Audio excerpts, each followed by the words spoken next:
The rain in Neo-Edo's undercity was not truly rain. It was a cocktail of atmospheric condensation, overflow from the overlevel's extravagant hydroponic gardens, and the metallic tang of airborne pollutants, all filtered down through layers of forgotten infrastructure until it dripped with a persistent, mournful rhythm onto the perma-slick streets. Kaze moved through this manufactured drizzle like a whisper, a ripple in the fabric of the city's grimy tapestry. Tonight's acquisition was trivial, a data chip holding records of minor smuggling routes, commissioned by a nervous mid-level information broker named Glitch. The payment would be enough for a week's synth rations and a new filter for his rebreather. Luxury. He ascended the rusted skeleton of what was once a fire escape, his movements economical, almost liquid. Each handhold, each foot placement, was tested and known. The target was a derelict warehouse near the old Sumida sector, now repurposed as a den for the Chrome Skulls. A gang whose ambition far outstripped their intellect. Kaze preferred it that way. Predictability was a vulnerability he had learned to exploit. From his vantage point, a shadowed recess beneath a flickering holographic ad for the bliss stimulant, he observed the warehouse entrance. Two guards, their faces illuminated by the lurid glow of cheap cybernetic eyes, shivered in the damp, their conversation a low, guttural rumble. Kaze noted their patrol pattern, the slight sag in the older one's left shoulder, the younger one's habit of glancing at his chrono every 30 seconds. Amateur. Master Ren's voice, a faded echo in his memory, whispered, "The city breathes, Kaze. Listen to its rhythm, feel its pulse. Only then can you move between its heartbeats." Ren, the old archivist, the man who had taught him to see the unseen, to hear the unspoken. Ren, who had vanished like smoke, a lesson in the ephemerality of trust etched onto Kaze's young soul with the precision of a laser scalpel. The faint, almost invisible scar above Kaze's left eyebrow, hidden by a lock of dark hair, throbbed with the phantom memory of a different, earlier lesson in observation, a fall from a crumbling wall, a misjudged distance. Pain was an excellent teacher. The younger guard stepped away for a moment, muttering about a malfunctioning optical implant. That was the opening. Kaze dropped, not with a thud, but with the soft sigh of displaced air. Landing on the balls of his feet, he became part of the deeper shadows clinging to the warehouse wall, a darker patch of wetness against the corroded plasteel. He employed what Ren had called flow walking, not invisibility, but a state of being so attuned to the ambient patterns of light, sound, and movement that one simply ceased to register as an anomaly. He slid past the remaining guard. The man's senses oblivious, his attention focused on the meager warmth of his thermal jacket. Inside, the warehouse stank of stale synth booze, unwashed bodies, and the acrid scent of overheating electronics. A single, bare bulb cast long, dancing shadows. 3 skulls were engrossed in a game of chance, their voices loud and argumentative. The data chip, according to Glitch's intel, was in a small, supposedly secure locker in the back office. Kaze moved through the cavernous space like water flowing around stones, his path dictated by the islands of shadow and the predictable arcs of the skull's attention. He reached the office door, a flimsy panel of pressed soyboard. The lock was a joke. A standard mag lock easily bypassed with a shimmer, a small device of his own making that sang a disruptive little song to simple electronics. The lock clicked open with a sigh softer than his breath. The office was a mess of discarded food containers, overflowing ashtrays, and a single terminal displaying a gaudy, looping animation of the Chrome Skull's insignia. The locker was in the corner, as predicted. Another simple lock. This one mechanical. Kaze's slender fingers, calloused from years of navigating the Undercity's harsh textures, worked with a surgeon's precision. He did not carry a lockpick set. His tools were often improvised, a sliver of metal, a tension wire, Tonight, a sharpened piece of discarded data slate sufficed. Tumblers yielded. Inside, amongst a clutter of low-grade stimulants and a rusty vibro knife, was the chip, a dull gray rectangle, innocuous. He palmed it, replacing it with a deactivated blank he carried for such occasions. Subtlety was its own reward. Retreat was the same as entry. A reversal of flow. He was back in the manufactured drizzle, the chip secure in a waterproof pouch inside his worn jacket, before the younger guard had finished complaining about his faulty eye. Glitch would be pleased. Kaze would eat for another week. The city would continue its mournful, rhythmic drip, and he would continue to move between its heartbeats, a solitary ghost in its complex, uncaring machine. His own dwelling was a forgotten maintenance conduit deep within the substructure of Sector 7, accessible only through a series of cramped, unmapped tunnels. It was not much, a narrow space with a sleeping pallet, a small workbench for his tools and salvage tech, and a single, heavily encrypted access point to the Undercity's shadow networks. Solitude was his companion, his shield. Emotional connections were liabilities, loose threads that could unravel the carefully woven tapestry of his existence. Master Ren had been the exception, and his loss had been the rule reinforced. Kaze rarely thought about the overlevels, the gleaming spires that pierced the perpetually overcast sky. A world away from his reality. Their order was an illusion, bought at the price of a different kind of chaos, one he had no desire to explore. His mastery lay here. In the shadows, in understanding the delicate, brutal ecosystem of the dispossessed. Here, he was king of a kingdom of one. The next morning, the exchange with Glitch was swift and impersonal, conducted in the crowded, steam-filled confines of the Kiba market, a sprawling bazaar of salvaged goods and illicit services. Glitch, a twitchy man whose augmented reality goggles constantly displayed a cascade of irrelevant data, barely met Kaze's eyes. The credits transferred, the chip exchanged. As Kaze turned to leave, a flicker of unusual activity on a nearby public news screen caught his attention. A grainy image of a young woman, her face a mixture of fear and defiance. The accompanying text scroll was minimal, information wanted, Anya Sharma. Resident of Sector 9. Known associate of subversive elements. Subversive elements. That usually meant anyone who annoyed. Gentech Solutions, the omnipresent corporation that held Neo-Edo in its sterile, data-driven grip. Kaze felt a familiar stillness settle over him, the precursor to heightened observation. Anya Sharma. The name meant nothing. The fear in her eyes, however, was a language he understood intimately.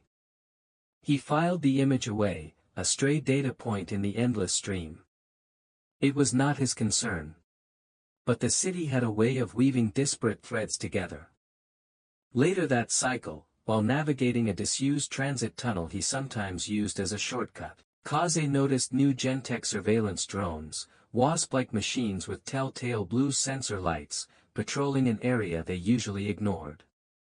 They were sweeping, systematic. Hunting.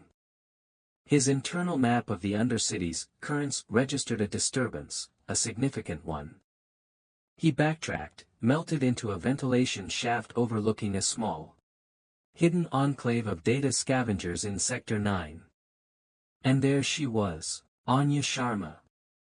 Younger than her news screen image suggested, perhaps 17 or 18, her dark hair pulled back in a messy tail, her fingers flying across the interface of a battered, jury-rigged data slate. She was surrounded by a precarious mountain range of salvaged server racks and tangled fiber optic cables. She looked hunted, her movements quick and nervous. Her eyes darting towards every shadow. Kaze watched. It was what he did best. He saw the subtle tremor in her hands, the way she chewed on her lower lip, the almost desperate intensity of her focus. She was not a professional. Not like him. She was something else, driven, perhaps, or simply foolish. He saw the Gentech enforcers before she did. Two of them, clad in the corporation's anonymous gray urban tactical gear. Moving with a chilling efficiency that spoke of training and ruthlessness, they were flanking her small workspace, cutting off her escape routes. Kaze felt nothing.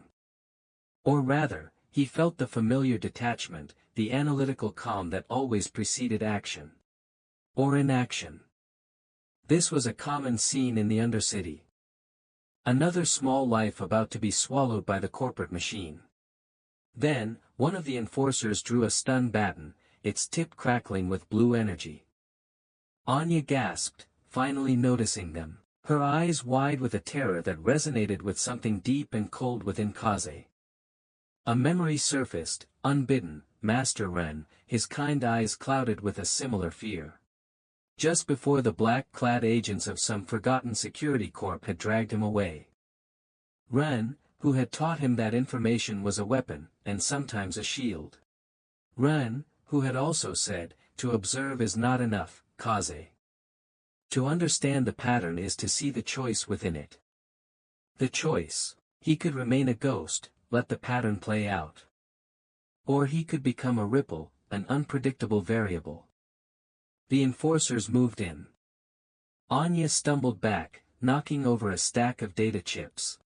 One of the enforcers laughed, a harsh, grating sound. Kaze moved. It was not a conscious decision, not entirely. It was an impulse, a discordant note in the usually flawless symphony of his self-preservation. He dislodged a loose piece of conduit from the ceiling of the tunnel above the enforcers. It was not heavy, but it was unexpected.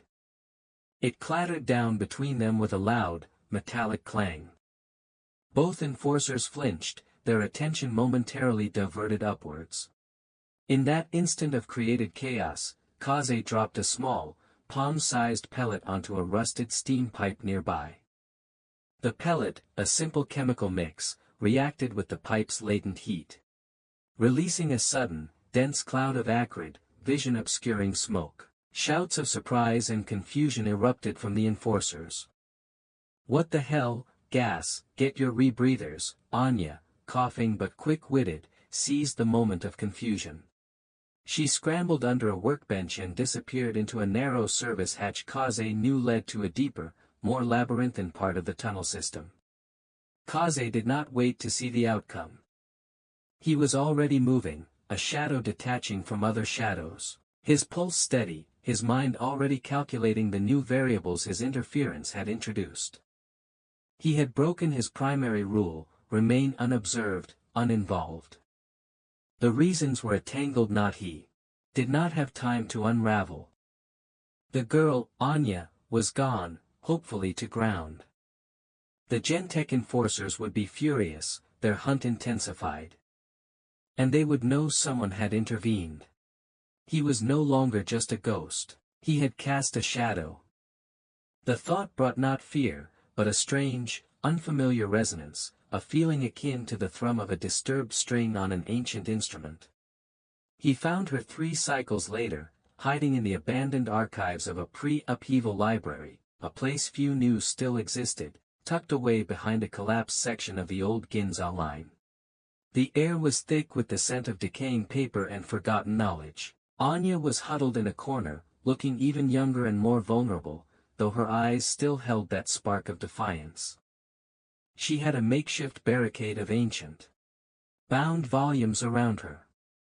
When Kaze emerged from the gloom, silent as dust motes dancing in a stray beam of light from a crack in the ceiling, she flinched, her hand instinctively going to a heavy, rusted pipe she was clearly prepared to use as a weapon. "Who are you?" she whispered, her voice hoarse. "Why did you help me?" Kaze did not answer immediately. He surveyed the space, his gaze lingering on the rows of decaying books. Master Ren would have loved this place. They were predictable. He said finally, his voice a low rasp, unused to extended conversation. "You were not." He paused. "They will be looking harder now. For both of us." Anya lowered the pipe slightly. Gentech. They want something I found. Data fragments. About a project. Silent echo. Kaze's eyes, the color of a stormy sky, narrowed almost imperceptibly. Silent echo. The name was new, but the cadence of it, the way she said it, resonated with the kind of high-level, deeply buried corporate secrets that usually meant trouble for everyone in the Undercity. What kind of project? I do not know, she admitted, frustration clear in her voice. The files were heavily corrupted, triple encrypted. But what I could piece together. It is about control. Massachusetts something. It scared me. Fear is a rational response to Gentech, Kaze said, his tone flat. They are a cancer that believes itself to be the cure. He had seen their work, their pacification programs, their social streamlining initiatives. All euphemisms for crushing dissent and consolidating power. They won't stop, Anya said, a tremor in her voice. Not until they have the complete data, and me. And now, anyone who helped you, Kaze added, the implication clear. He had made her problem his own, an uncharacteristic lapse. Or perhaps, an unacknowledged choice. He thought of the drones, the increased patrols. His carefully maintained anonymity was compromised. What do you intend to do? Anya looked at him, her gaze surprisingly direct. I intend to find out what Silent Echo really is. And I intend to expose it. It is. It is wrong. What they are planning, whatever it is. Kaze almost smiled. A flicker of something dry and ironic at the corner of his lips. Idealism. Such a fragile commodity in the Undercity. Yet, her determination was a tangible force. Exposing Gentech is not like swatting a gnat, girl. It is like trying to divert a tsunami with a teacup. Maybe, she countered, her chin lifting. But even a tsunami starts with a single ripple. You created one when you helped me. He considered her words. A ripple. He, who had strived to be unnoticed, untraceable. The data you have, he said, changing tack. Is it secure? Anya nodded, patting a small, hardened datapad strapped to her wrist. Triple locked. My own encryption. They won't get it easily. Easily is not the same as never, Kaze murmured. He looked around the decaying library. This place is a temporary refuge, nothing more. They will widen their search pattern. They have resources. Bioscanners, network sniffers. Informants. He knew their methods. We need to move. And we need a better understanding of what we are up against. He did not say, we, lightly. The word felt foreign on his tongue. We, Anya's eyes widened slightly. You will. Help me. Kaze gave a barely perceptible shrug. My anonymity is already compromised. Their interest in you now extends to me. From a purely pragmatic standpoint, our objectives are temporarily aligned.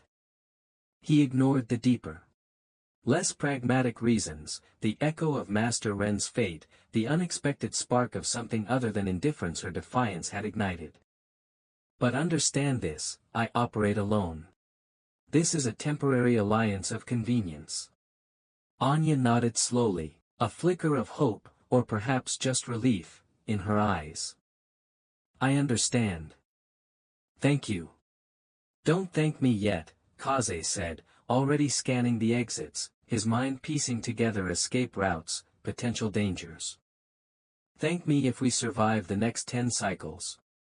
Their first task was to find a more secure location, a place off Gentech's predictable grid. Kaze knew of a few such places, forgotten corners of the Undercity's sprawling underbelly. He led Anya through a bewildering maze of service tunnels, past reservoirs of murky water, through silent, dust-choked chambers that had once housed the city's forgotten machinery. He moved with an unnerving grace, testing each shadow, listening to the subtle shifts in airflow, his senses alive to the city's hidden language. Anya struggled to keep up. Her breath misting in the cool, damp air, but she never complained. He noted her resilience, her quick adaptation to the harsh environment. She was stronger than she looked. "Where are we going?" she finally asked, her voice a little breathless. "A place where the city's eyes do not reach so easily," Kaze replied. "The ossuary." The name was grim, but the ossuary was, in fact, a series of interconnected geothermal vents and caves deep beneath the old Shinjuku Gyoen, now a toxic, overgrown ruin on the Undercity's periphery. The geothermal activity interfered with most electronic surveillance, and the labyrinthine tunnels were a cartographer's nightmare. It was relatively safe, if one knew the paths and could tolerate the sulfurous air and the constant, deep rumble from the Earth's belly. They established a temporary base in a small, dry cavern, the air surprisingly warm. Kaze set up perimeter alerts, simple tripwires made of monofilament line, pressure sensors salvaged from discarded tech, while Anya worked on her datapad, trying to break through the next layer of encryption on the silent echo files. "It is an AI-assisted decryption," she muttered after several frustrating hours, rubbing her tired eyes. "Gentek's proprietary algorithms. I can bypass their standard firewalls, but this is military grade." Kaze watched her, his expression unreadable. He knew little of high-level encryption, his expertise lying in exploiting human error and physical system vulnerabilities. "Is there anyone in the Undercity who could break it?" Anya bit her lip. "There are. Data wraiths. Information brokers who specialize in this. But they are expensive. And dangerous. They sell to the highest bidder. We can't trust them." "Trust is a luxury," Kaze agreed. "But sometimes a calculated risk is necessary." He thought for a moment. There was an old contact of Master Ren's. A man named Oracle. He lived in the Akihabara exclusion zone, dealt in forbidden knowledge. If anyone knows Gentek's deep encryption, it might be him. But Ren said he was unpredictable and paranoid. The Akihabara exclusion zone, Anya's eyes widened. That place is a graveyard of rogue AIs and EMP bursts. It is suicide to go there. Relatively, Kaze corrected, a hint of his dry wit surfacing. For most. He knew the risks.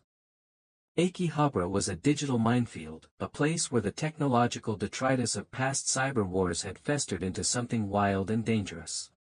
But if Silent Echo was as significant as Anya feared, they needed more than just fragments. They needed leverage. And leverage often resided in places others were too afraid to tread. The journey to the Akihabara exclusion zone was a descent into a different kind of hell. The familiar grime of the Undercity gave way to streets littered with sparking defunct robots, buildings scarred by energy weapon fire, and an eerie silence broken only by the crackle of static electricity and the distant, glitched-out whispers of dying AIs. EMP dampeners in Kaze's gear offered some protection, but the air itself felt charged, hostile. Anya clutched a small, lead-lined pouch containing her datapad. Her face pale but resolute. Kaze moved with even greater caution here, his senses on high alert. The patterns were more chaotic, the dangers less predictable. He saw it in the way the shadows seemed to crawl, the way the wind, when it gusted through the skeletal remains of arcades and electronics stores, seemed to carry fragmented, insane code. He had been here once before. Years ago, with Ren. The memory was not a pleasant one. Ren had been seeking information on a data plague, and they had barely escaped with their lives, pursued by automated defense systems that had reactivated without warning. Some doors are best left unopened. Kaze, Ren had said later, his voice strained. Knowledge has a price, and sometimes the price is your sanity. Oracle's hideout was in the sub-basement of what had once been a towering department store, now a hollowed-out husk. The entrance was a barely visible crack in the ferroconcrete foundation, shielded by layers of camouflage netting and proximity alarms that Kaze meticulously disarmed. Inside, the air was surprisingly cool and filtered. Oracle, when they found him, was less a man and more a symbiosis of flesh and ancient, humming machinery. Wires snaked from ports in his skull and arms, connecting him to a vast, archaic server array that filled the cavernous room. His eyes, magnified by thick optical lenses, glowed with a faint, internal light. He looked like a desiccated spider, at the heart of a vast, electronic web. Kaze, Oracle's voice was a synthesized whisper, emanating from a small speaker on his chest. Son of Ren. I wondered if you would ever find your way back to this forgotten corner of the world. The currents of fate are amusing. His gaze shifted to Anya. And you bring a spark with you. A dangerous spark. We need information, Oracle, Kaze said, his voice steady, respectful but firm. He knew flattery or intimidation would be useless here. Oracle dealt in the currency of pure data, untainted by sentiment. Everyone needs information, Oracle rasped. It is the blood of this city. What makes your need so special, and what is your offering? Anya stepped forward. It is about Gentech. A project called Silent Echo. We have fragmented files. We need them decrypted.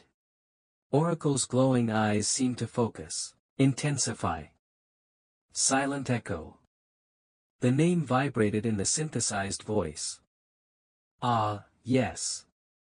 Akari Shiroyama's little symphony of subjugation. A bold stroke, even for her. She seeks to tune the very soul of this city to her liking. Kaze and Anya exchanged a look. Oracle knew. Of course, he knew.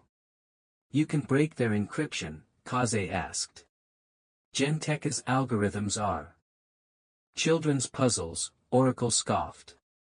But the price for such knowledge is steep. Akari Shiroyama does not like her secrets unveiled. What do you want? Kaze pressed. Oracle was silent for a long moment, the only sound the hum of his ancient machines. Then, there is a data core, deep within Gentech's historical archives. Not their active servers. But their cold storage. It contains memories. Echoes of the old world, pre-upheaval. Things Shiroyama would prefer remained forgotten. Things that contradict the official histories Gentech promotes. Bring me that core, unaltered. And I will unlock your Silent Echo. A trade.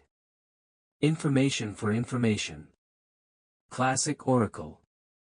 Accessing Gentech's cold storage archives was almost as dangerous as confronting Shiroyama directly. But it was a tangible goal. We do not have the resources to infiltrate Gentech Tower's archives, Anya said, her voice tight. Perhaps not yet, Oracle whispered, but the city provides. There is a man. Kenzo. Once one of Shiroyama's prized hounds. Now. Unchained. He has the knowledge you lack, the keys to certain doors. Find him. Convince him. He owes me a debt. Oracle's eyes gleamed. He will know how to find me once he is amenable. Finding Kenzo was another challenge. Oracle had given them a cryptic clue, where the Iron Dragon sleeps, and the Forgotten Warriors rust. Kaze, drawing on his deep knowledge of the Undercity's lore and lost places, eventually deciphered it. The Iron Dragon referred to the old, decommissioned maglev line that snaked through the deepest, most structurally unsound levels of Sector 4. The Forgotten Warriors were the derelict security mechs, casualties of some long-past corporate skirmish, that littered the abandoned station there. It was a dangerous, unstable area, prone to cave-ins and frequented by only the most desperate scavengers or those, like Kenzo, seeking to disappear utterly. They found him in what looked like a fortified maintenance room, its entrance booby-trapped with a finesse that impressed even Kaze. Kenzo was a mountain of a man. His face a roadmap of old scars, his eyes holding a weary, haunted look. He moved with the coiled readiness of a predator, even in repose. When Kaze and Anya approached, having bypassed his outer warnings with Kaze's skill, Kenzo was instantly on his feet, a heavy pulse pistol in his hand. "Gentek," he growled, his voice like rocks grinding together. "No," Kaze said calmly, holding his hands up, palms open. "Oracle sent us." Kenzo's eyes narrowed. The name clearly meant something to him. Oracle. That digital ghoul. What does he want? "He says you owe him a debt," Anya interjected, her voice surprisingly firm. "And we need your help." She explained their situation, Silent Echo, their need to access Genteka's cold storage. Kenzo listened in silence, his gaze unwavering, occasionally flicking from Anya to Kaze and back again. He was assessing them, Kaze knew, with the same ruthless pragmatism he himself employed. When Anya finished, Kenzo lowered his pistol, but only slightly. "Shiroyama, that woman is a viper." Silent Echo. "It does not surprise me. Her ambition was always boundless." He looked at Kaze. "Oracle is right. I owe him. A long time ago, he provided information that saved someone I cared about from Genteka's re-education centers." A flicker of old pain crossed his face. "But helping you means going back into the belly of the beast." "Why should I?" "Because it is the right thing to do," Anya ventured, a touch of her inherent idealism. Kenzo gave a short, harsh laugh. "Right is a word that died in the overlevels long ago, girl." He looked at Kaze again. "You. The ghost. I have heard whispers of you. You do not strike me as the altruistic type.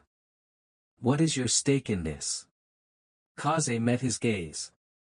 "My stake is that Genteka's reach is becoming too long. Their order is a slow strangulation. Today it is this girl, this project. Tomorrow, it is the last breath of freedom in the Undercity. And," he added, his voice dropping slightly, "they took someone from me once. A long time ago. Some debts are never fully repaid." He did not elaborate on Master Ren. Kenzo did not need the details, only the resonance of shared loss at the hands of a common enemy. A long silence stretched, broken only by the drip of water from the crumbling ceiling and the distant groan of stressed metal. Kenzo finally holstered his pistol. "Genteka's cold storage," he said, more to himself than to them. "It is deep. Old protocols. Physically isolated network. Difficult. Very dangerous." He looked up. "But not impossible. Especially if Shiroyama's attention is focused elsewhere, on this Silent Echo." He gave a grim nod. "All right. I am in. For Oracle. And maybe," he glanced at Anya, then Kaze, "for a chance to balance the scales a little." The trio was an unlikely alliance. Kaze, the master of shadows and information, his methods subtle, his presence ephemeral. Anya, the intuitive tech adept, driven by a fierce, nascent morality, her skills digital. Her courage surprisingly robust. And Kenzo, the grizzled ex-enforcer, a warrior of concrete and steel, his knowledge of Genteka's security protocols and combat tactics invaluable. His soul burdened by a past he sought to redeem. Their first task was planning the infiltration of Genteka's historical archives. Kenzo confirmed Oracle's assessment. The cold storage was an almost mythical place within Gentech. A digital mausoleum buried deep beneath the main tower, protected by older, more idiosyncratic security systems than the cutting-edge defenses of the upper levels. They consider it a relic, Kenzo explained, sketching a rough layout on a grime-covered floor tile with a piece of charcoal. Vital for their corporate charter, their legacy, but not part of their daily operational threat matrix. That is our advantage. Complacency. He pointed to a spot on his crude map. There is an old service conduit, decommissioned after the Sector 3 earthquake 20 years ago. It runs close to the archive sub-levels. Officially, it is sealed. Unofficially. A rare, grim smile touched his lips. There are always forgotten ways, if you know where to look. Kaze nodded. He understood forgotten ways. That was his entire lexicon. Over the next few cycles, they prepared. Kenzo drilled them on Gentech security routines, guard patrols, and the likely responses to any breach. Anya worked on creating specialized bypass algorithms for older Gentech encryption and sensor grids, her fingers a blur over her datapad. Kaze, meanwhile, was the scout, the ghost. He made several solo incursions into the lower levels of Gentech's periphery, mapping routes, observing patterns, identifying blind spots in their surveillance. He learned the rhythm of this new, more formidable beast, just as he had learned the rhythms of the Undercity. He also taught Anya and Kenzo elements of his own art, how to move without sound. How to use light and shadow, how to read the subtle cues of human behavior that signaled danger or opportunity. Anya was a surprisingly quick study, her natural intuition aiding her. Kenzo, initially resistant to what he considered skulking, grudgingly admitted the effectiveness of Kaze's methods when they allowed him to bypass a patrol he would have otherwise had to fight. To avoid a fight is a victory in itself, Kenzo, Kaze had said, echoing a sentiment Master Ren had often repeated. The best swordsman is the one who never has to draw his blade. Kenzo had merely grunted, but Kaze saw a flicker of understanding in the older man's eyes. The infiltration began during the Neo-Edo midnight cycle, when the overlevels were unnaturally quiet and the Undercity pulsed with its nocturnal life. Kenzo led them to the sealed entrance of the decommissioned service conduit. A slab of ferrocrete, reinforced with rusted rebar. Standard laser cutters will take too long, too much noise, Kenzo muttered. Kaze, however, produced a small, dull gray canister. Thermal compound. Low-temperature catalyst. It won't melt it. It will make it brittle. He applied it carefully along the edges of a pre-scored section Kenzo indicated. After a few tense minutes, a network of fine cracks appeared. A few carefully placed strikes from Kenzo's pry bar, muffled by sound-dampening cloth. And a section of the ferrocrete crumbled inward with a low groan. The conduit was dark, cramped, and smelled of stale air and decay. Water dripped incessantly. Their only light came from Kaze's low-intensity glow rod and the soft luminescence from Anya's datapad. Kenzo moved with a surprising agility for his bulk, his knowledge of the old schematics proving invaluable as he guided them past structural weaknesses and pockets of toxic gas. Anya, though clearly unnerved by the oppressive darkness and the scuttling sounds that echoed from deeper within, pressed on, her determination a quiet flame. Kaze moved last, a silent guardian, his senses mapping every shadow, every echo. After what felt like hours, Kenzo stopped. We are close. The archive's outer perimeter should be just beyond this junction. The archive's security was, as Kenzo had predicted, older but still formidable. Infrared sensors, sonic tripwires, pressure plates. Anya, guided by Kenzo's intel and her own rapidly improving skills, bypassed the electronic systems one by one, her brow furrowed in concentration. Kaze, meanwhile, identified the physical traps, the subtle disturbances in dust patterns. The almost invisible shimmer of laser grids, guiding their movements with hand signals. It was a slow, painstaking process, a delicate dance of technology and instinct. They reached a heavy, vault-like door, its surface etched with the archaic Gentech logo of a stylized phoenix. "This is it," Kenzo breathed. The entrance to cold storage. Biometric scanner. Voice print. And a good old-fashioned reinforced titanium door. Anya looked at the complex lock system. The biometrics and voice print will be for registered archivists, probably long dead or reassigned. But I might be able to loop the system with a fabricated identity if I can get access to the internal network node. She pointed to a small, shielded panel. That is probably it. Kaze examined the panel. It was flush with the wall, no obvious access. "Too exposed," he murmured. "There'll be micro-pressure sensors around it." He scanned the ceiling. The walls.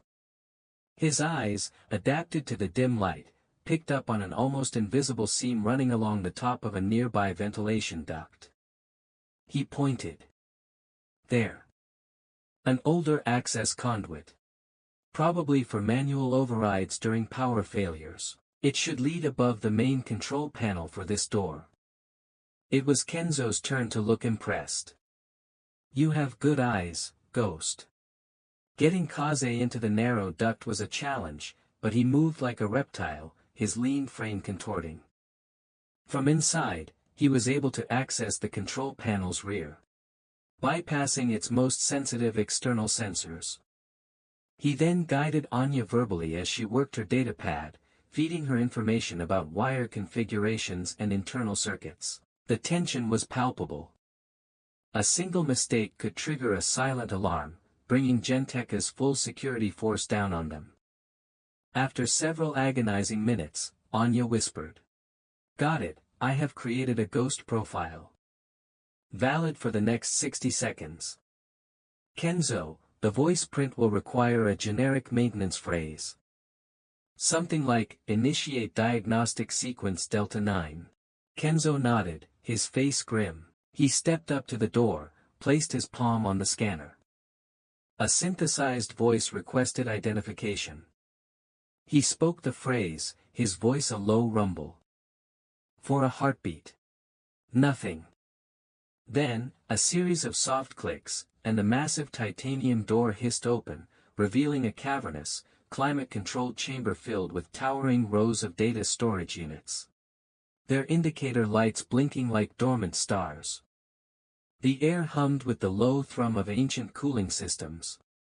Oracle's target core was deep. Inside, Kenzo knew its approximate location from old schematics. They moved with renewed urgency, the 60-second window for the ghost profile long gone. They were now relying on the archives. Presumed lack of active internal surveillance.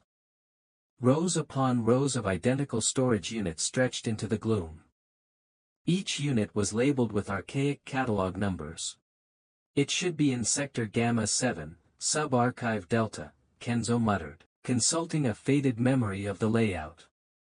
Finally, they found it, a slightly larger, older unit, its surface bearing a faded inscription, Project Alexandria, Pre-Upheaval Data Repository. Kaze's eyes lingered on the name. Alexandria. A library of old, consumed by fire. He wondered if Master Ren had known of this. Retrieving the core was a physical task. It was heavy, shielded. Kenzo, with his strength, managed to extract it from its housing. As he did, a soft, almost inaudible click echoed from the unit. Kaze froze. "Pressure sensor," he hissed. "It knows the core has been removed." Almost immediately, a low, pulsing klaxon began to sound from the far end of the archive. Soft, at first, then growing in intensity. Red emergency lights began to strobe. Casting eerie, dancing shadows. So much for inactive surveillance, Kenzo grunted, hefting the core. Time to leave. The way we came is probably compromised. Anya looked pale. What do we do? Kaze was already scanning their surroundings. The ventilation system. It is old, likely less monitored than the main corridors. And it has to lead out eventually. His mind raced, processing possibilities, calculating risks. The direct approach had worked for entry. Exit would require something more. Fluid. He pointed towards a large air return vent high on the wall. That is our door. The escape was a desperate, adrenaline-fueled scramble through the labyrinthine ventilation shafts. They were cramped, dusty, and disorienting. The klaxons were a persistent, throbbing reminder of the pursuit that was surely mounting behind them. Kenzo, hampered by the heavy data core, struggled but never faltered. Anya, despite her fear, kept her wits, using her data pad to try and find schematics for the ventilation network, calling out turns and potential blockages. Kaze took the lead. His senses stretched to their limit, navigating by instinct and the subtle clues of airflow and temperature gradients. They could hear the distant shouts of security teams. The clang of boots on metal walkways. Twice, they had to backtrack, finding their chosen path blocked by newly activated security grills. The pressure was immense.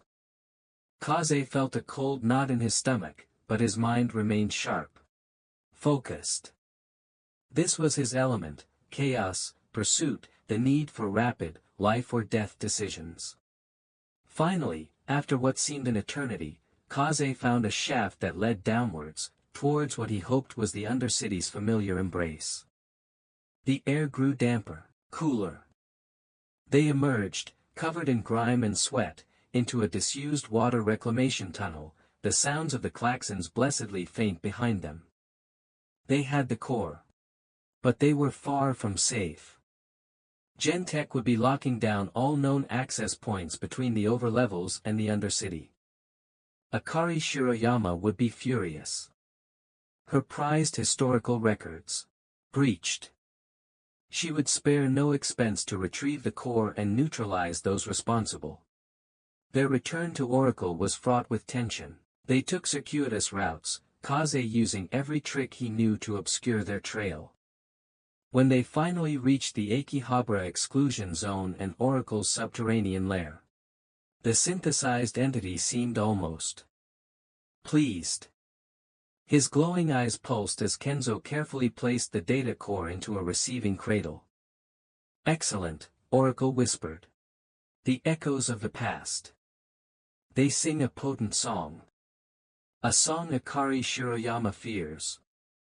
Wires snaked from Oracle's console, interfacing with the core. Data streams began to flow across his ancient monitors. Your part of the bargain is fulfilled. Now, for mine. He turned his attention to Anya's datapad, which she nervously connected to his system. Oracle's processing power, even through his archaic interface, was immense. The layers of Gentech encryption around the silent echo files seemed to melt away like snow in summer. Decrypted schematics, operational directives, psychological profiling algorithms, and projected deployment strategies filled Anya's screen. The full scope of Silent Echo was horrifying. It was not just mass emotional manipulation. It was a system designed to rewrite memory, to implant thoughts, to create a perfectly compliant, perfectly controlled populace. All orchestrated through the city's ubiquitous public data network and subtle sonic emitters. It was, as Oracle had said, a symphony of subjugation. Anya stared at the screen, her face ashen. They want to erase us. Make us into puppets. Kenzo let out a string of curses, his fists clenched. Even Kaze felt a cold chill. This was beyond mere corporate overreach. This was an attempt to redefine humanity within Neo-Edo. The Unity Festival, Kaze said, his voice low. That is their target date for full implementation, when the entire city is connected, celebrating, vulnerable. Oracle's voice cut through the silence. Akari Shiroyama is an artist of control. This is her masterpiece. He paused. The information you now possess is, perhaps, the most dangerous weapon in this city. What you do with it will determine more than just your own fates. He disconnected from Anya's datapad. Our transaction is complete. Leave me to my memories. The implication was clear, they were on their own. The weight of their discovery settled upon them. They now held the truth about Silent Echo, a truth that could shatter Gentech if revealed, but a truth that would make them the most hunted individuals in Neo-Edo. In the relative safety of the ossuary, they planned. We can't fight Gentech's army, Kenzo stated bluntly. We do not have the numbers, the firepower. But we have the truth, Anya countered, her earlier fear replaced by a steely resolve. If we can get this information out, to the independent news nodes, to the off-grid communities. People need to know. Kaze listened, his gaze distant. Exposing the truth was one thing. Surviving the fallout was another. Akari would not simply allow her grand design to be dismantled. She would retaliate, fiercely and without mercy. She will anticipate a data leak, Kaze mused. She will have counter-narratives ready, discredit the source. We need more than just a leak. We need to disrupt the deployment itself. And we need to do it in a way that is undeniable. His mind began to work, piecing together the fragments of information they had, the schematics of Silent Echo, Kenzo's knowledge of Gentech's infrastructure, Anya's tech skills. And his own unique understanding of Neo-Edo's hidden pathways and Akari's likely mindset. A plan began to form, audacious, almost impossible. But then, Musashi had faced impossible odds with a piece of carved wood.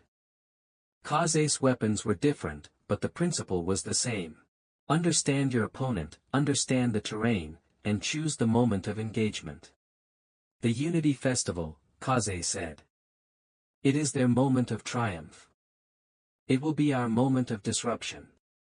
He outlined his idea, not a frontal assault, but a precise, surgical strike against the core systems of Silent Echo, timed to coincide with its activation, and simultaneously releasing the data in a way that Gentech could not easily suppress. It would require them to infiltrate Gentech Tower itself, the corporate behemoth's very heart. Kenzo looked grim. The tower is a fortress. Security there is. Absolute. Nothing is absolute, Kaze replied, a faint echo of Master Ren in his tone. Every system has a flaw. Every fortress has a crack. We just need to find it. Over the following weeks, they prepared for this final, desperate gamble. Anya focused on creating a sophisticated logic bomb, a piece of code designed to cascade through Silent Echo's network at the precise moment of its city-wide activation, corrupting key data streams and creating identifiable, chaotic feedback instead of controlled manipulation.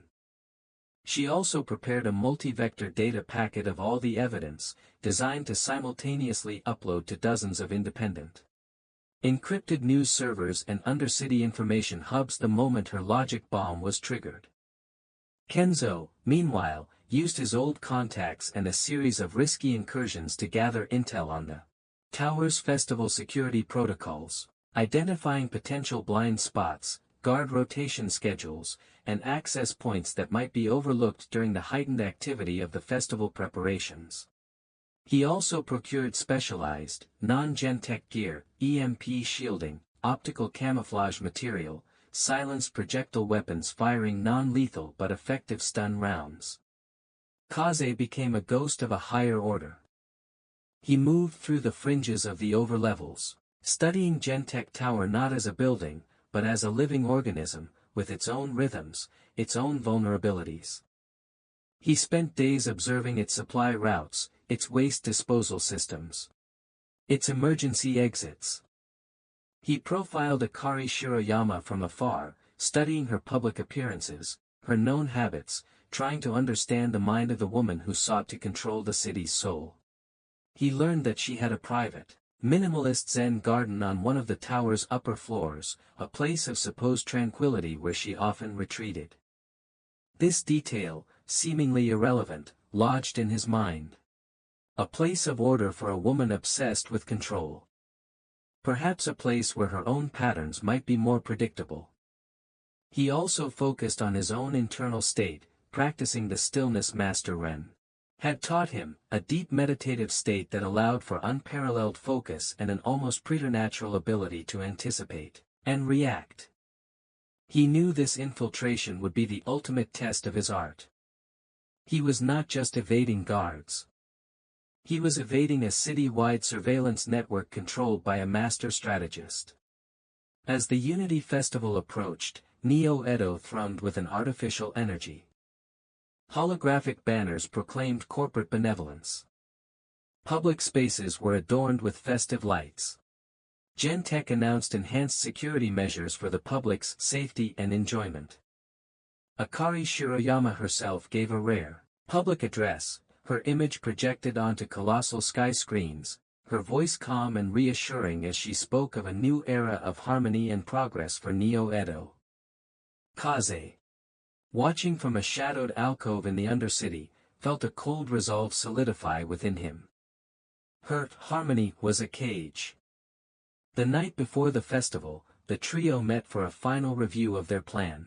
The tension was a palpable thing, a fourth presence in their small ossuary cavern. Anya was pale but her hands were steady as she checked her logic bomb's code one last time.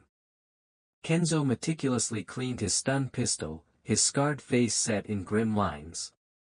Kaze was a study in stillness, his stormy eyes holding a distant, focused light. "Remember," Kaze said, his voice barely above a whisper. "We move as one shadow with three minds. We anticipate, we adapt. No unnecessary risks.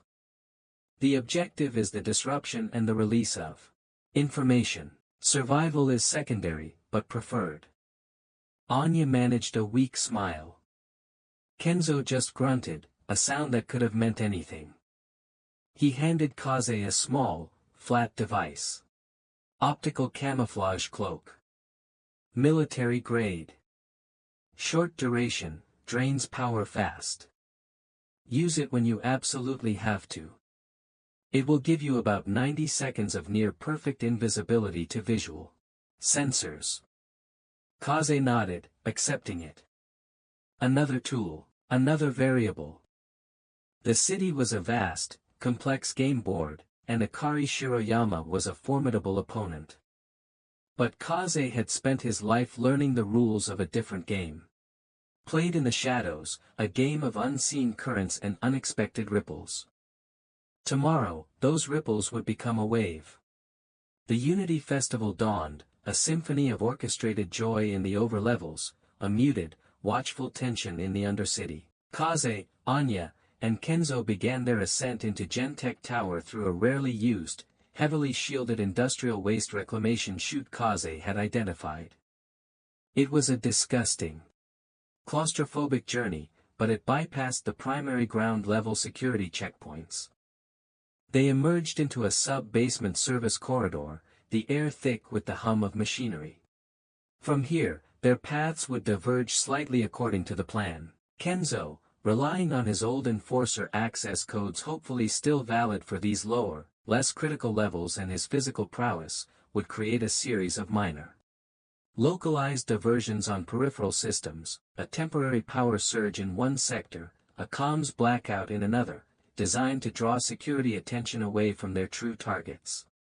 Anya, protected by Kaze, needed to reach a specific network nexus point on the 37th floor, identified by Kenzo as having a direct, albeit heavily firewalled, link to the Silent Echo primary control servers. Kaze's ultimate goal was the central control room for Silent Echo. Believed to be on one of the uppermost, most secure floors, possibly near Akari's own command suite. His role was to ensure Anya reached her target, and then to create the final critical disruption, the one Akari would not anticipate. Kenzo peeled off first, a grim nod their only farewell. They heard the distant, muffled thud of a concussive charge a few minutes later, the first diversion. Emergency strobes flickered briefly in their corridor. "He is on schedule," Kaze murmured. He and Anya moved on, Kaze leading, his movements a masterclass in silent infiltration. He chose their path with an uncanny prescience. Flowing through maintenance shafts, across deserted sky bridges connecting different tower sectors, always seeming to be one step ahead of the roving security patrols whose patterns were now subtly disrupted by Kenzo's activities. Anya, though not a natural stealth operative, followed his instructions precisely, her fear channeled into a fierce concentration. They reached the 37th floor. The network nexus was in a supposedly low-security data relay station. But it was still guarded. 2 Gentech guards, their faces impassive behind reflective visors. Kaze assessed them. Professional, alert. He signaled to Anya to wait. He could not risk a direct confrontation here. A firefight would bring overwhelming reinforcements. He used the environment. A flickering light panel in the corridor. A maintenance drone making its rounds. He created a subtle chain of distractions, a malfunctioning door access panel that required both guards' attention, a false comms alert routed to their headsets. While they were momentarily occupied, Kaze and Anya slipped past, Kaze using his body to shield Anya from a roving optical sensor he would spot it at the last second. They were inside the relay station. Anya went to work immediately, her fingers flying over her datapad as she jacked into the Nexus port. "Firewalls are heavy," she whispered, sweat beading on her forehead, "but Kenzo's diversions are causing system lag. It is giving me an opening." Kaze stood guard, a silent sentinel, his senses alert to the slightest sound, the faintest shift in the building's atmosphere. He could feel the thrum of Gentech Tower around him, a vast, intricate machine, and Akari Shiroyama, its ghost operator. "I am in," Anya breathed after several tense minutes. "I have a clean conduit to the Silent Echo primary servers, uploading the logic bomb precursor now. It will activate when the main system goes live for the festival's peak." Her face was pale but her eyes blazed with triumph. "And the data packet is queued for simultaneous release. Triggered by the same activation signal." She had done her part. Now it was Kaze's turn. "Go," he told her. "Get out. Rendezvous at the ossuary if you can. If not, disappear. You know how." She hesitated. "Kaze. What about you?" He gave her a look that was both reassuring and utterly final. "I have a different path to walk." He turned and melted back into the service corridors before she could say more, leaving her to make her own escape, a small, determined figure against the backdrop of monolithic corporate power. Kaze ascended higher and higher into the sterile heart of Gentech Tower. His target, the Silent Echo control room, and through it, Akari Shiroyama's mind. He knew he could not physically destroy the entire infrastructure. But he could sow chaos, create doubt. Introduce the one thing Akari's ordered world could not tolerate, unpredictability. He used the optical camouflage cloak Kenzo had given him for a critical 90-second dash across a heavily monitored skywalk connecting to the executive levels. He felt the familiar coldness of near invisibility, the world rushing past in a blur of unseeing eyes and unalerted sensors. He reached Akari's reported sector. Elite guards, the Praetorian unit, patrolled here, their movements precise, their armor gleaming. But Kaze was not aiming for a direct confrontation. He was looking for the crack. The flaw. He found it in the ventilation system leading to her private Zen garden, a place of supposed peace. A place designed for one person. A place whose security might be subtly different, more reliant on its perceived sanctity. He slipped into the garden, a breathtaking, minimalist space of raked white gravel, artfully placed rocks, and a single, ancient bonsai tree, all under a climate-controlled dome that simulated a perfect Kyoto dusk. And there was Akari Shiroyama, alone, kneeling on a tatami mat before the bonsai, her back to him, seemingly in meditation. The air was still, silent save for the faint, almost subliminal hum of the silent echo system preparing for its grand debut. This was it. The eye of the storm. Kaze moved, silent as the falling cherry blossoms that were not there. He was not going to attack her physically. His weapon was information, psychology, the unexpected. He had a small, wide dispersal audio emitter he would designed, loaded with a cacophony of sounds, the glitched whispers of dying AIs from Akihabara, the desperate cries of undercity dwellers. During past Gentech crackdowns, the fragmented, corrupted data streams of silent echo itself, twisted into a discordant anti-symphony.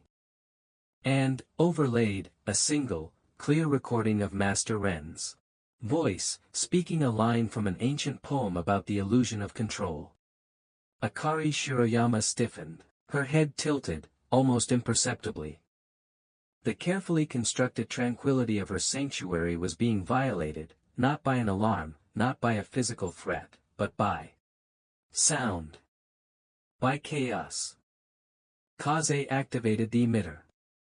The garden was filled with the disorienting, deeply unsettling noise. Akari rose slowly, her movements fluid, controlled. But Kaze saw the faint tremor in her hands, the sudden, sharp focus in her eyes as they darted around the garden. She was not looking for a man.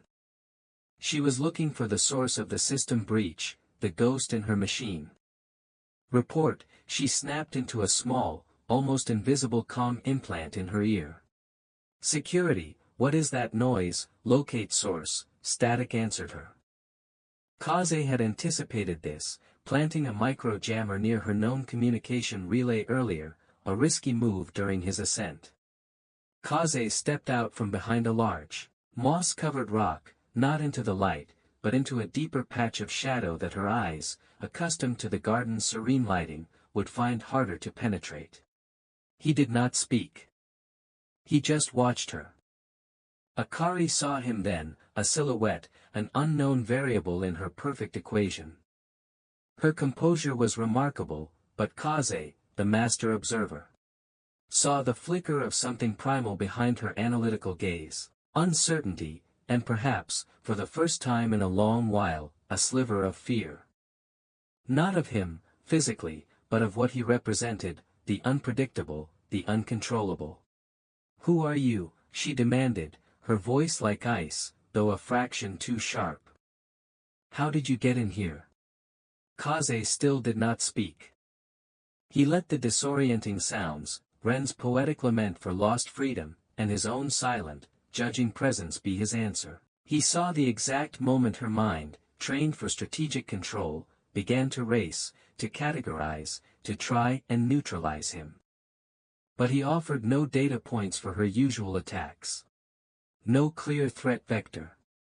He was simply there. A flaw in her world.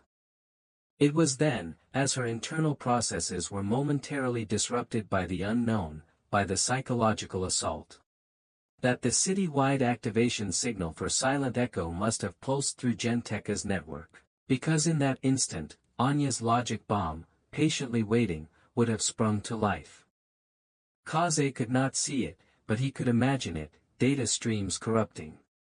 Feedback loops screaming through the system, the carefully crafted symphony of subjugation turning into a digital cacophony. Akari's eyes widened almost imperceptibly. Her comm implant, suddenly free of Kaze's micro-jammer as its short battery life expired, crackled with panicked voices from the silent echo control room. "Director, system-wide corruption, we are losing control, feedback spike. It is. It is broadcasting noise. Akari Shiroyama, for the first time since Kaze had laid eyes on her, looked completely, utterly thrown. Her carefully constructed world was fracturing, not from a bomb or a bullet, but from an idea, from an unforeseen ripple. Kaze knew his window was closing. Security would be here in moments, elite forces.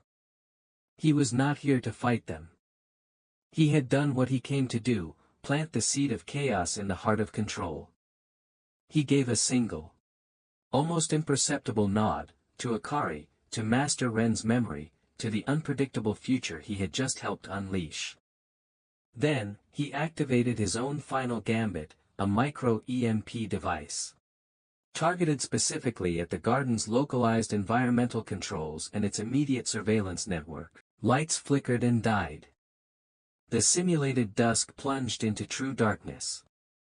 The unsettling audio cut out.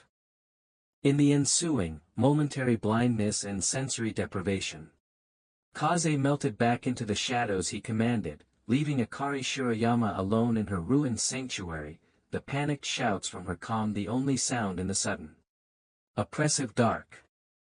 His escape was a blur, relying on the building's emergency protocols which, as he would anticipated, prioritized evacuation routes over internal pursuit in the initial moments of a high-level system failure. The entire tower was in controlled chaos. Alarms blared. Automated announcements urged calm. Praetorian guards were scrambling, their focus divided. Kaze moved against the current of fleeing office workers, using the confusion as his cloak. He did not retrace his steps. He took a pre-planned route towards a lower level, rarely used cargo elevator Kenzo had identified as having a direct, unmonitored shaft to the Undercity's deeper loading docks, a relic from the tower's initial construction phase. He reached it just as lockdown procedures were beginning to seal off entire sectors. The elevator creaked and groaned, a protesting relic, but it carried him downwards. Away from the sterile gleam of the overlevels, back towards the familiar, gritty embrace of the Undercity. When he finally emerged into a dimly lit, cavernous loading dock deep beneath Sector 5, the air tasted of freedom, however polluted. He was bruised, exhausted, his optical camouflage cloak long since depleted, but he was out. He did not know if Anya or Kenzo had made it. He could only hope. He found a quiet, dark corner, sank to the ground, and allowed himself a few moments of pure, unadulterated stillness, letting the adrenaline ebb, his senses gradually readjusting to the Undercity's familiar rhythms. He had faced the beast in its lair and walked away. Akari Shiroyama's grand design was in tatters, or at least severely compromised. The data packet Anya had prepared would be spreading through the shadow networks by now. A virus of truth infecting Genteka's carefully crafted narratives. The future of Neo-Edo was uncertain, but it was, for the first time in a long while, less predictable. And that, Kaze thought, was a victory in itself. The following cycles were a blur of conflicting reports and rampant speculation. Gentek issued official statements, blaming the festival disruptions on a sophisticated cyber attack by anarchist elements from the Undercity.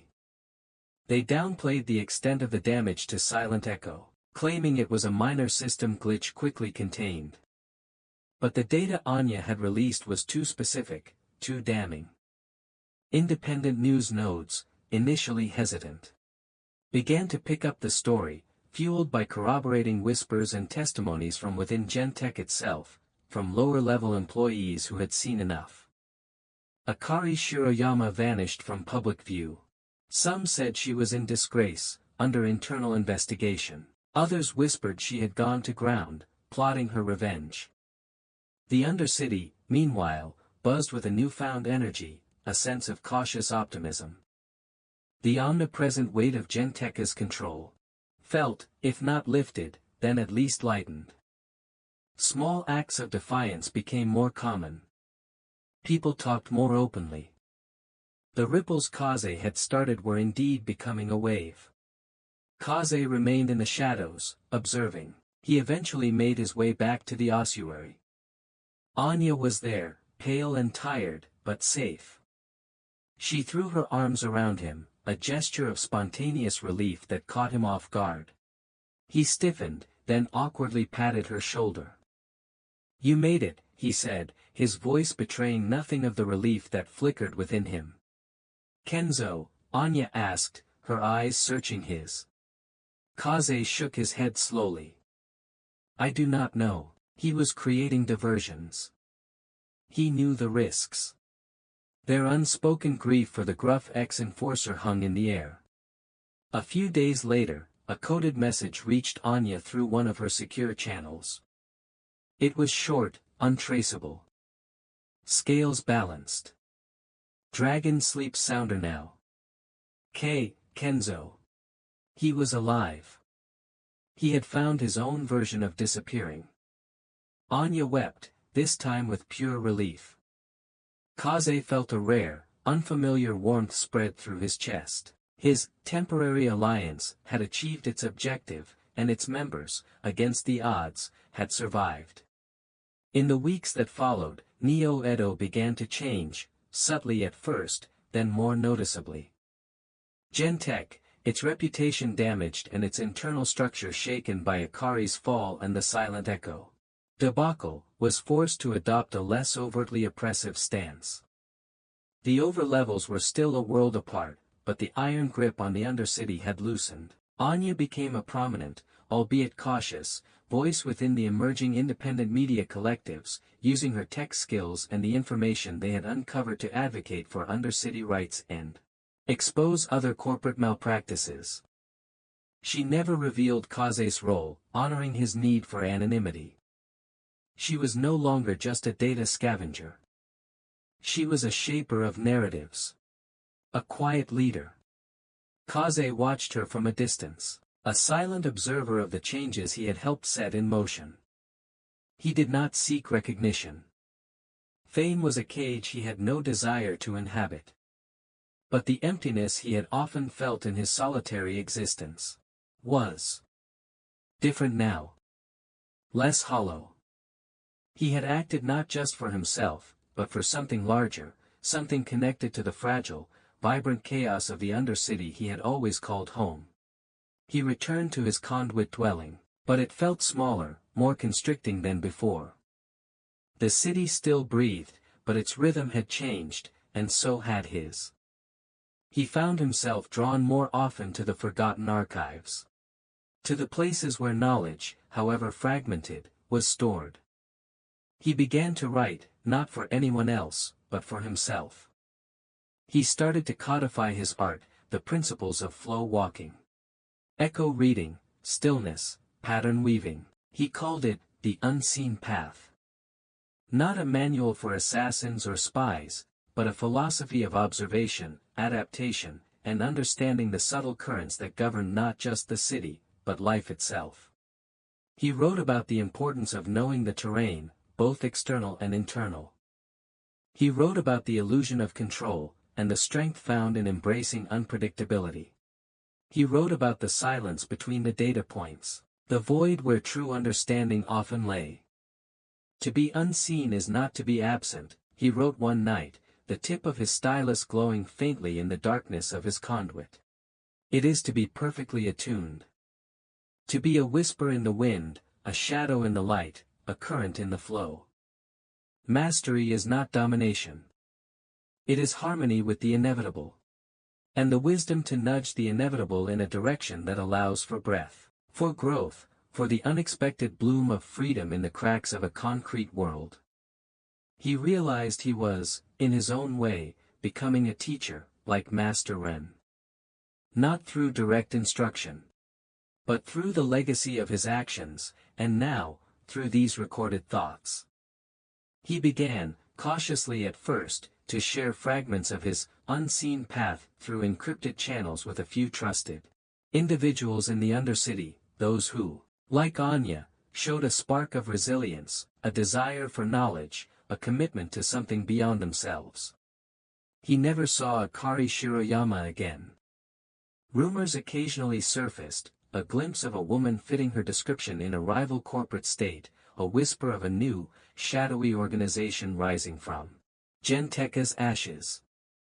The fight for control, Kaze knew, was never truly over. Systems rebuilt themselves. New Akaris would emerge.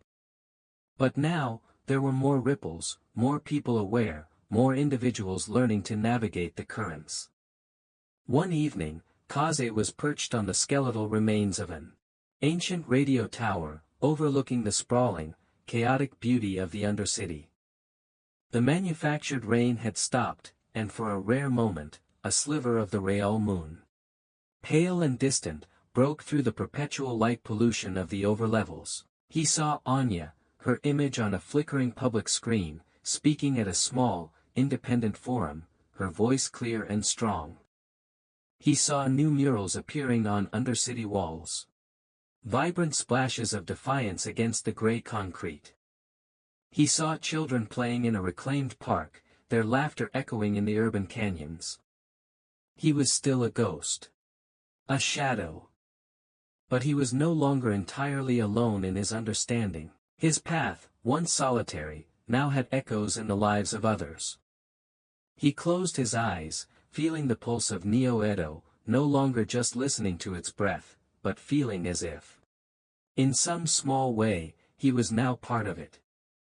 The wind, his namesake, whispered around him, carrying the scent of rain, of metal, of distant, cooking noodles, and of something else too.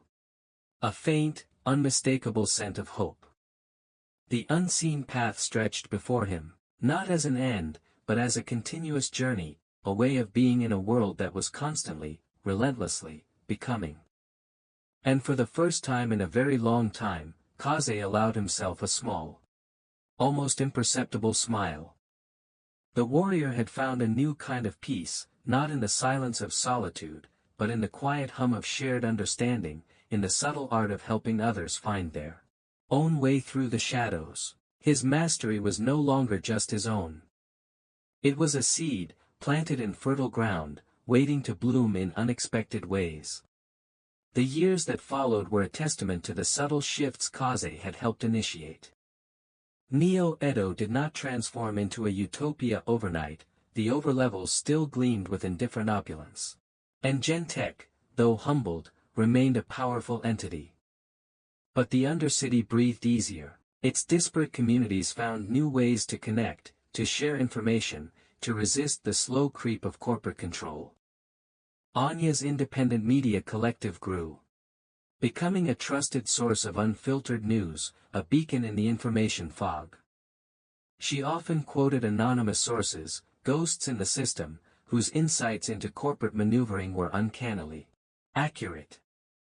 Kaze, of course. Kenzo, too, played his part from the deeper shadows. Occasionally, vital shipments of medical supplies would appear in struggling Undercity clinics, or key pieces of evidence exposing corporate exploitation would anonymously land on Anya's encrypted servers. Kaze recognized Kenzo's hand, precise, effective, leaving no trace. The dragon slept, but its claws were still sharp when needed.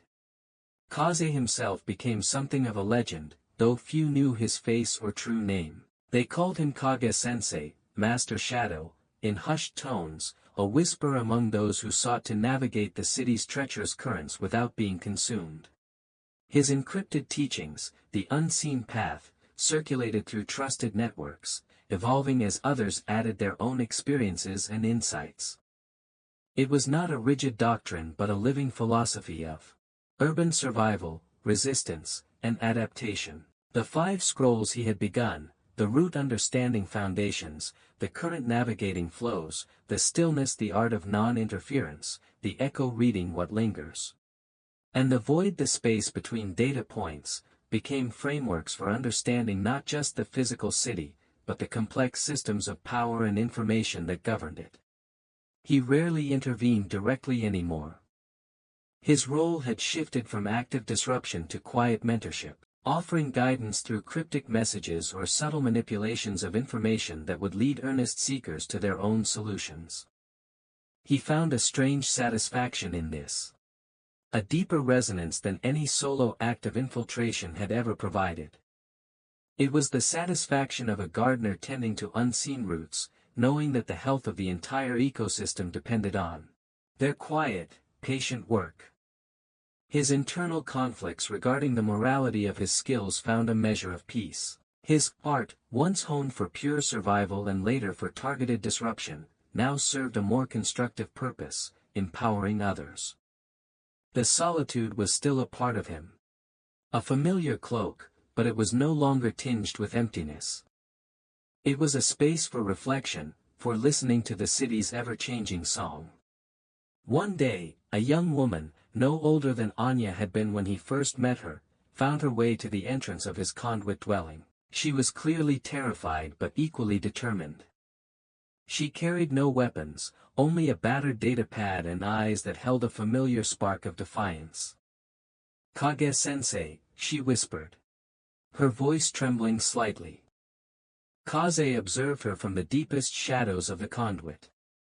He saw her potential, her fear, her courage. He saw the city's future in her uncertain gaze. He remained silent for a long moment, testing her resolve. She did not flinch, did not look away. Finally, a single word, a low rasp from the darkness, "Enter." The path continued. The essence of his teachings was not about creating more ghosts like himself, but about fostering awareness. The route was about understanding the foundations of Neo-Edo. Its history, its forgotten infrastructure, both physical and societal. It was about knowing where the levers of power truly lay, often hidden beneath layers of corporate gloss or bureaucratic obfuscation. The current taught how to navigate the flows of information, people, and resources, to see the patterns in the chaos.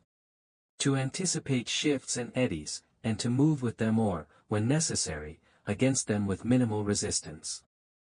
The stillness was perhaps the hardest for his new, unseen students to grasp. It was not about inaction, but about perfect, focused non-interference until the precise moment for action was revealed. It was the art of being present without being perceived, of observing without judgment. Of allowing a situation to unfold until its inherent weaknesses became clear. Master Ren would have called it the breath before the strike, though Kaze's strikes were now rarely physical. The echo was about reading what lingered, the digital footprints, the psychic residue of events, the subtle tells in human behavior or systemic responses that betrayed hidden truths. It was about understanding that nothing truly vanished in Neo-Edo. It merely changed form, leaving traces for those skilled enough to find them. And finally, the void. This was the most abstract, the most philosophical. It was the space between data points. The silence in the code, the potential in the undefined. It was where true creativity, intuition, and groundbreaking insights lay. It was the understanding that not everything could be quantified or controlled, and that in these unmapped territories, true freedom and the seeds of unpredictable change resided. Akari Shiroyama had feared the void, sought to fill every space with her order. Kaze taught how to embrace it, to draw strength from it. Anya, in her public role, sometimes felt Kaze's influence like a guiding hand. A crucial piece of information would appear on her secure server just when she needed it most. A warning about a new Gentech surveillance protocol would surface through an anonymous tip moments before its implementation. She knew it was him, working in his own way, a silent partner in her more visible efforts. Their communication was rare, almost non-existent in the conventional sense, but the understanding between them was profound. She was the voice. He was the echo in the system that allowed the voice to be heard. Kenzo, from his self-imposed exile in the deepest, most forgotten levels of the Undercity, also felt the ripples of Kaze's work. Sometimes, young troublemakers, full of undirected anger and on a path to self-destruction, would find themselves subtly redirected, their energies channeled into more constructive forms of resistance, guided by whispers and nudges whose origin they could not trace. Kenzo would see Kaze's hand in this, the ghost not just evading the system, but actively, if almost invisibly, mending its frayed edges. He found a quiet satisfaction in it, a counterpoint to the violence of his past. The scales were indeed balancing, one small, unseen act at a time. Director Akari Shiroyama, or whatever name she went by now, remained a ghost of a different sort, a cautionary tale, a symbol of hubris. Gentech, in its new, slightly more cautious incarnation, still pursued control, but their methods were less overt. Their confidence shaken. They knew there were watchers in the shadows, variables they could not account for. The legend of the cyber attack on Silent Echo had grown, taking on mythic proportions in the Undercity. Some said it was a rival corporation, others a rogue AI. Only a handful knew the truth of the 3 individuals who had dared to challenge a titan. Kaze never sought to expand his network of students beyond a very small, carefully chosen few. His was not a path for the many. It required a peculiar blend of discipline, intuition, patience, and an almost monastic dedication to the art of invisibility. But those he did guide, he guided well. He taught them not what to think, but how to see. He gave them not answers, but the tools to find their own.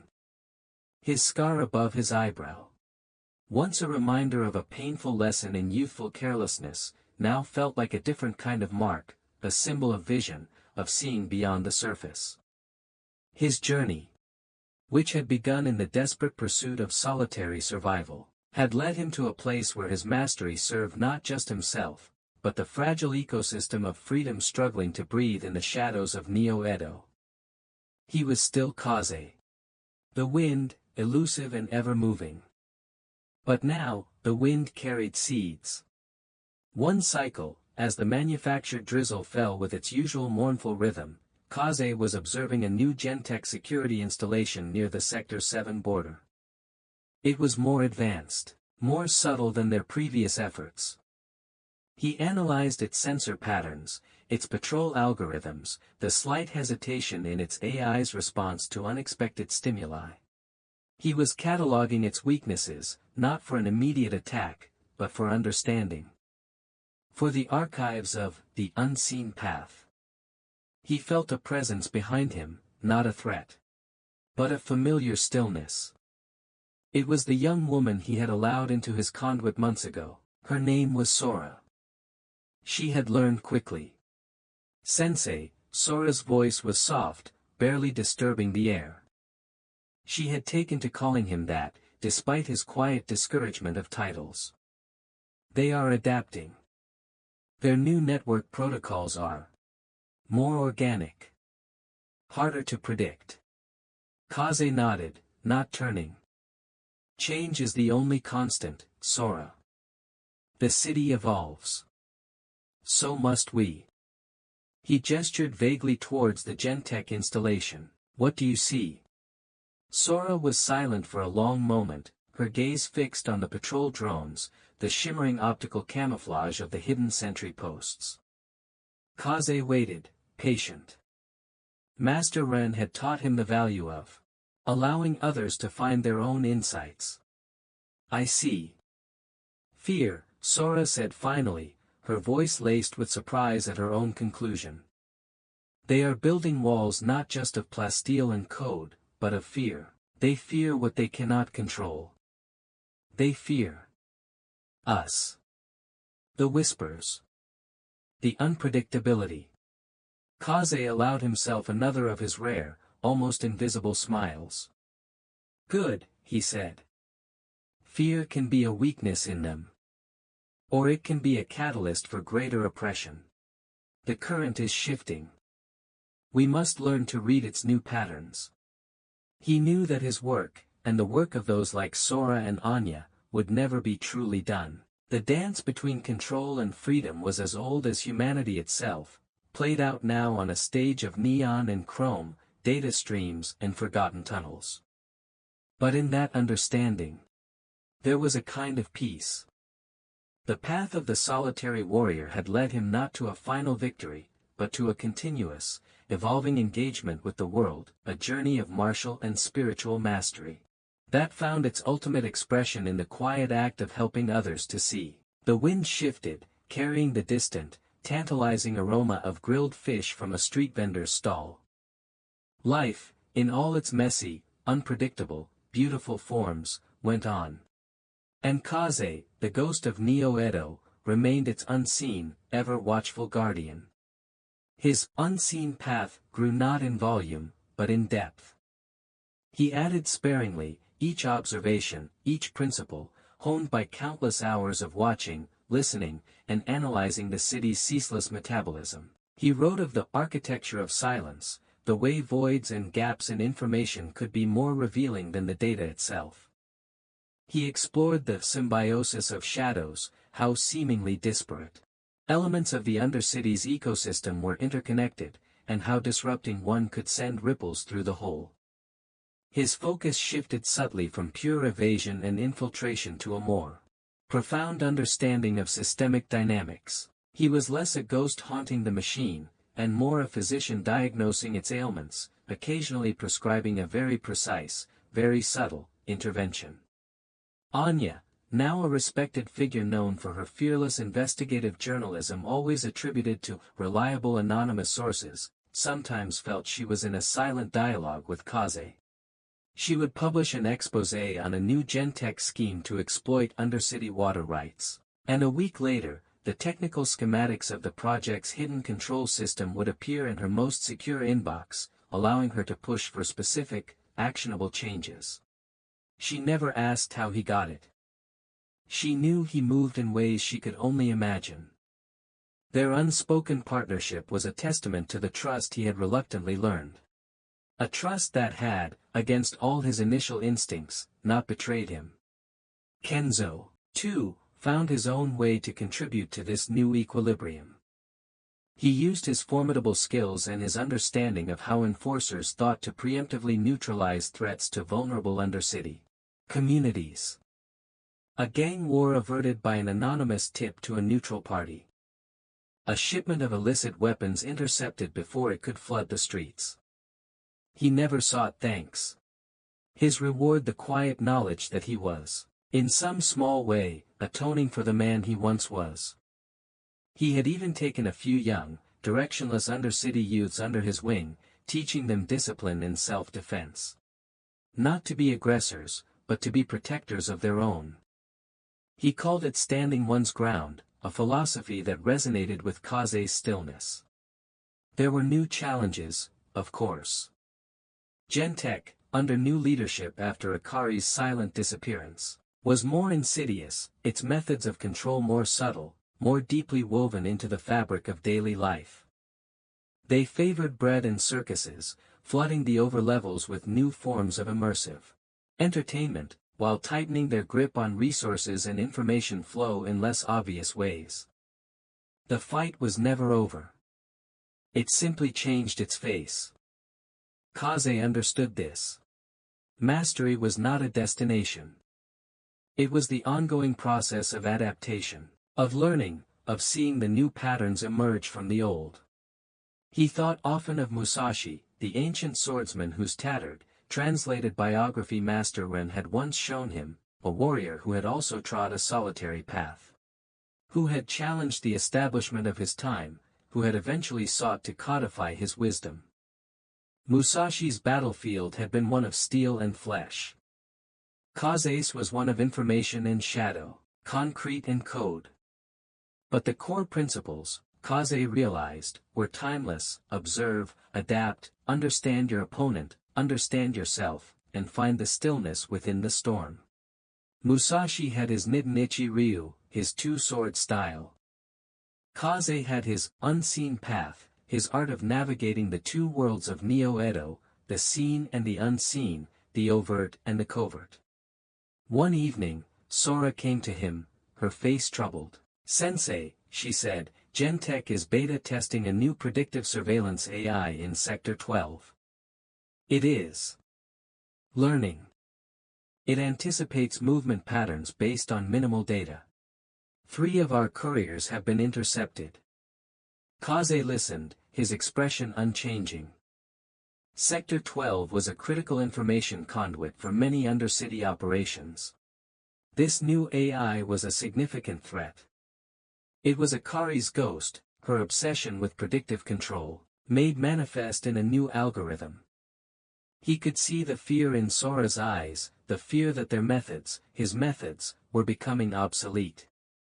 Kaze did not offer immediate solutions.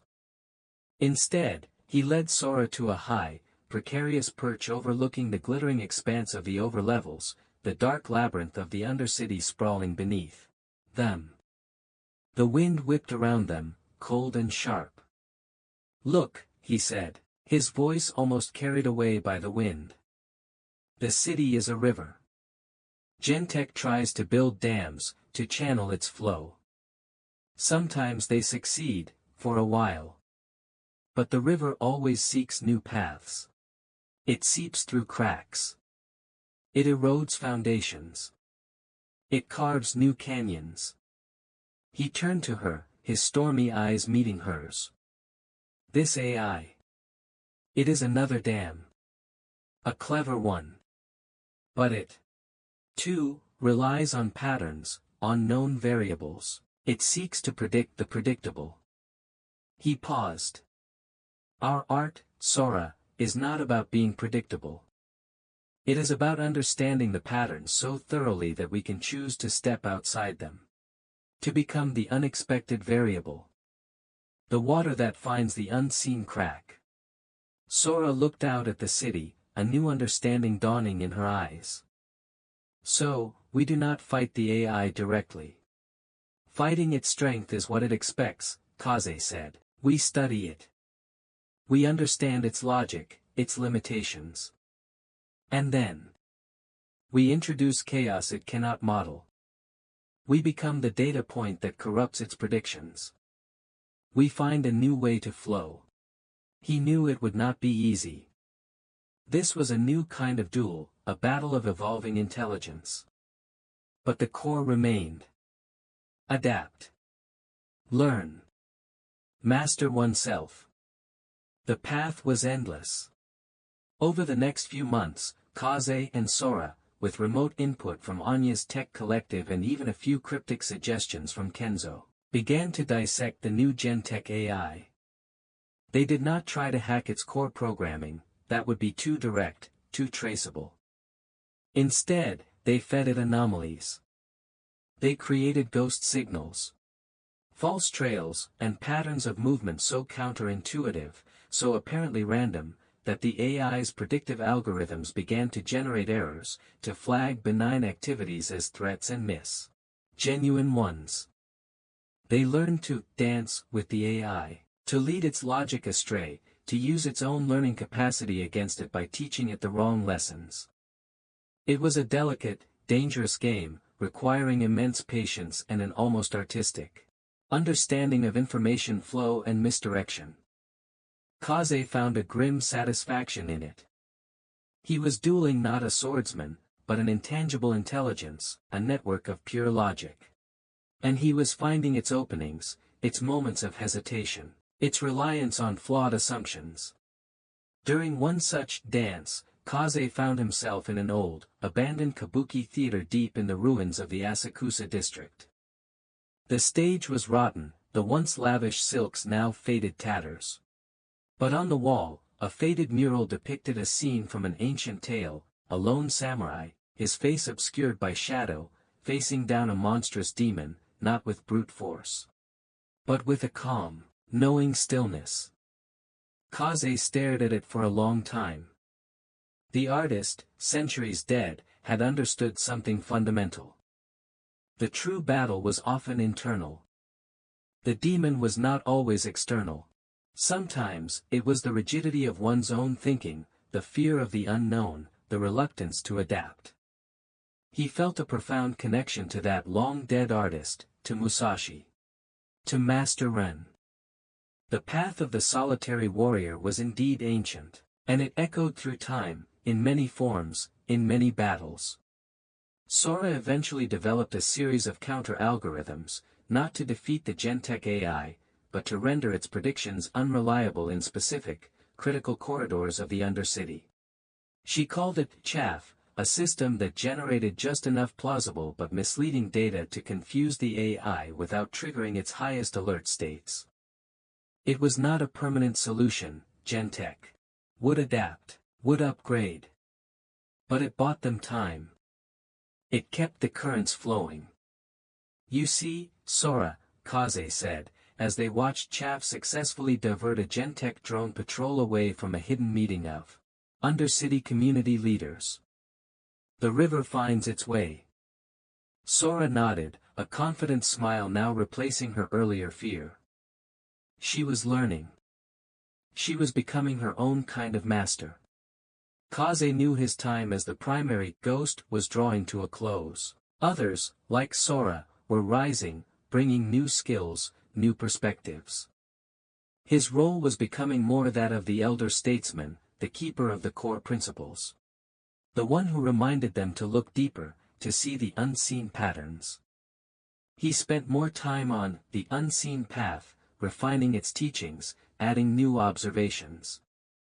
He even began to incorporate elements of ancient philosophy Master Ren had shared with him, texts that spoke of Wu Wei, the art of effortless action, of a mind like water, reflecting all but holding nothing.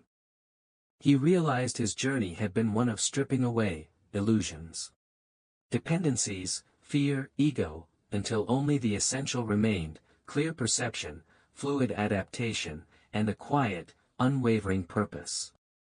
He had sought mastery over the city's shadows. And in doing so, had found a path to mastering himself. The solitude was still there, but it was no longer a fortress. It was a vantage point, a place of clarity from which to observe the endless, beautiful, terrifying dance of life in Neo-Edo. His legacy would not be in battles won, but in the quiet resilience of the human spirit he had helped to nurture, a spirit that, like the persistent Undercity rain, would always find a way to seep through the cracks of any system, seeking the light. Years passed. Neo-Edo continued its relentless pulse, a city of dazzling technological achievement and stark, enduring inequalities. Kaze, now a figure spoken of only in the most trusted circles of the Undercity, had faded further into the background, his interventions even more subtle, often indistinguishable from the natural ebb and flow of the city's chaotic life. Sora had become a master strategist in her own right, leading a small, agile collective that specialized in information security and counter-surveillance for Undercity communities. Anya's media network was a powerful voice for the voiceless. Her exposés, often based on uncannily prescient anonymous data, holding corporations to a new level of accountability. Kenzo, older now, still patrolled his chosen section of the deep Undercity. A silent, grizzled guardian, his legend a comfort to the vulnerable. Kaze spent much of his time in a hidden sanctuary he would discover behind a waterfall in a forgotten, reclaimed geothermal park on the very edge of the Undercity. A small pocket of near-natural beauty amidst the urban sprawl. The air here was cleaner, the only sounds the rush of water and the whisper of wind through hardy, genetically engineered bamboo. Here, he meditated, he wrote, he observed the intricate dance of the small creatures that had made this place their home. He was paring down his unseen path to its absolute essence, seeking the elegant simplicity that lay beyond complexity. He thought of Musashi in his cave, composing the Book of Five Rings. Different arts, different eras, but the same fundamental quest. To distill a lifetime of experience into transmissible wisdom. One day, a young man, barely more than a boy, managed to find his way to the sanctuary. He was thin, wiry, with eyes that burned with a desperate intelligence Kaze recognized. He had navigated Kaze's subtle, non-lethal perimeter warnings with a raw, untrained talent. The boy said nothing, just stood before Kaze, trembling slightly, but holding his gaze. He had clearly heard the legends of Kage-sensei and had sought him out. Kaze looked at him for a long time, seeing the echoes of his own youth, the hunger for knowledge, the desperate need to understand and survive in a world designed to crush such spirits. He saw the unbroken chain, the path stretching back to Master Ren, and further still, to figures like Musashi, lone wanderers who had sought mastery and meaning against the odds. He saw the future. After a long silence, Kaze spoke, his voice softer now, imbued with the quiet authority of one who has seen beyond the veil of conflict. The first step on the unseen path, he said, is to learn to see what is truly there, not what you fear, nor what you wish. Sit. Observe the water. Tell me what you see. The boy sat. The warrior, his battles largely behind him, had become the teacher. The path continued, not as a line, but as an ever-expanding ripple. His solitude was now a shared quietude, his mastery a legacy in the making, his life a testament to the enduring power of the human spirit to adapt. To learn, and to find its own way, even in the deepest shadows. The wind, Kaze's old companion, sighed through the bamboo, carrying the scent of wet earth and the promise of new growth. He had found his void, and it was full of potential. The young man, whose name was Riku, proved to be an apt pupil, though Kaze's methods were unlike any formal instruction. There were no lectures, no drills in the traditional sense. Kaze would lead Riku through the most complex, sensor-laden areas of the Undercity, not speaking, simply moving. Riku's task was to observe, to understand how Kaze anticipated patrols. How he used the environment, how he seemed to become one with the ebb and flow of urban life. At other times, Kaze would simply sit with Riku for hours in a crowded market square, or on a high girder overlooking a Gentech transport hub, and afterwards ask, "What did the city tell you today?" He was teaching Riku to listen with more than his ears, to see with more than his eyes. He was teaching him to read the subtle language of systems, both human and technological. Kaze's unseen path was not about techniques for their own sake, but about cultivating a state of mind, one of fluid awareness, of deep empathy for the environment, of strategic patience. He showed Riku how the most sophisticated surveillance network could be confounded by an understanding of its baseline assumptions, how the most intimidating corporate structure had its hidden points of leverage, often in the overlooked human elements within it. He taught him that true strength lay not in dominating the current, but in becoming part of it, guiding it subtly when necessary, but always respecting its power. The city is a living thing, Riku, Kaze explained one evening, as they watched the intricate ballet of cargo drones beneath the overlevels. It has its own will, its own desires, its own fears. To work within it, you must first respect it. You cannot force it. You can only persuade it. Or allow it to persuade you. Anya occasionally sought Kaze out in his geothermal sanctuary. She was older now, her youthful idealism tempered by experience, but her resolve was undiminished. She brought him news of the city, of Gentech's latest machinations. Of the small victories and setbacks in the ongoing struggle for a more equitable Neo-Edo. She also brought him questions, seeking his perspective on complex ethical dilemmas her work uncovered. Kaze rarely gave direct answers, preferring to pose counter-questions that would lead Anya to her own conclusions. He saw in her the evolution of a different kind of warrior, one whose battlefield was public opinion, whose weapons were truth and transparency. "Your path is different from mine, Anya," he told her once. "You walk in the light, or strive to bring light to the shadows. My path was to understand the shadows themselves, to find the light within them. Both are necessary." Kenzo, too, made a rare pilgrimage. His massive frame was stooped with age, his scars more pronounced, but his eyes still held a spark of the old warrior. He spoke little, content to sit with Kaze by the waterfall, sharing a companionable silence. Before he left, he clasped Kaze's shoulder. "You did good, Ghost," he rumbled. You showed some of us there was another way than just breaking things. Or being broken. It was high praise from the taciturn ex-enforcer. Kaze knew Kenzo had found his own form of peace, not in forgetting his past, but in building a different future for a few. Kaze realized that the final scroll of his unseen path, the void, was not about emptiness in the sense of nihilism, but about potentiality. It was the pregnant stillness from which all action, all understanding, arose. It was the space where the observer and the observed became one, where the patterns of the city and the patterns of the mind mirrored each other. Musashi had written of the void as the ultimate understanding of swordsmanship, where technique became formless, intuitive. For Kaze, it was the ultimate understanding of interconnectedness, where the self dissolved into the larger flow of the city, of life itself, and from that dissolution, true agency, true mastery, could emerge.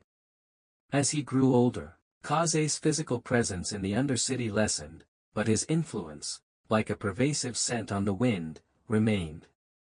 The principles of the unseen path were adapted and reinterpreted by many, becoming part of the Undercity's living culture of resilience.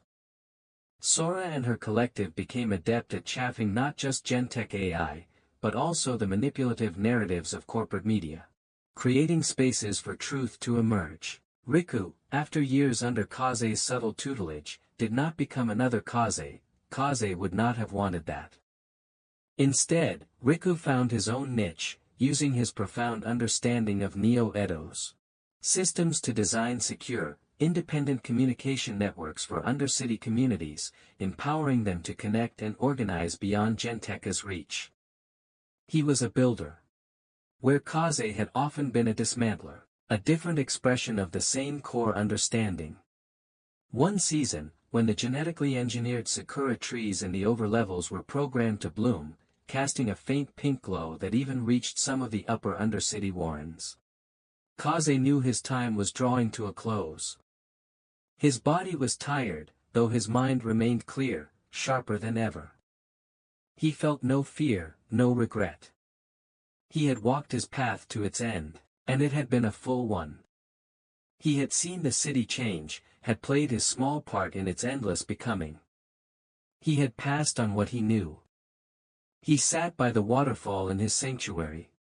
The manuscript of The Unseen Path, now a slim, dense volume of observations, resting beside him. He closed his eyes, listening to the water, to the wind, to the distant, muted pulse of Neo-Edo. He thought of Master Ren, of Anya, Kenzo, Sora, Riku. He thought of Musashi, alone in his cave. The solitary warrior. The journey of mastery. It was, he realized, a journey not towards a destination, but into the heart of the present moment, into the infinite potential of the void. With a final, soft breath, Kaze became one with the stillness he had so long cultivated. The wind, his namesake, his constant companion, rustled the bamboo, carrying a single, perfect sakura petal from some distant, unseen tree, and laying it gently on the cover of his book. The ghost of Neo-Edo was gone, but the unseen path remained. A way for others to find their own freedom in the shadows and the light. His passing was unnoticed by the city at large, which was as he would have wished. But in the Undercity, among those who had been touched by his unseen hand or his quiet wisdom, there was a shift. It was not mourning, exactly, but a deep, resonant understanding. Sora, Riku, and Anya met in Kaze's geothermal sanctuary, the manuscript of The Unseen Path between them. They knew its value. They knew it was not a set of rules, but a lens through which to see the world, a compass for navigating complexity. They decided not to publish it broadly. Not to turn it into another commodity for Gentech or anyone else to exploit or corrupt. Instead, they would continue to share its principles as Kaze had, selectively, with those who demonstrated the discipline, the integrity, and the need to understand.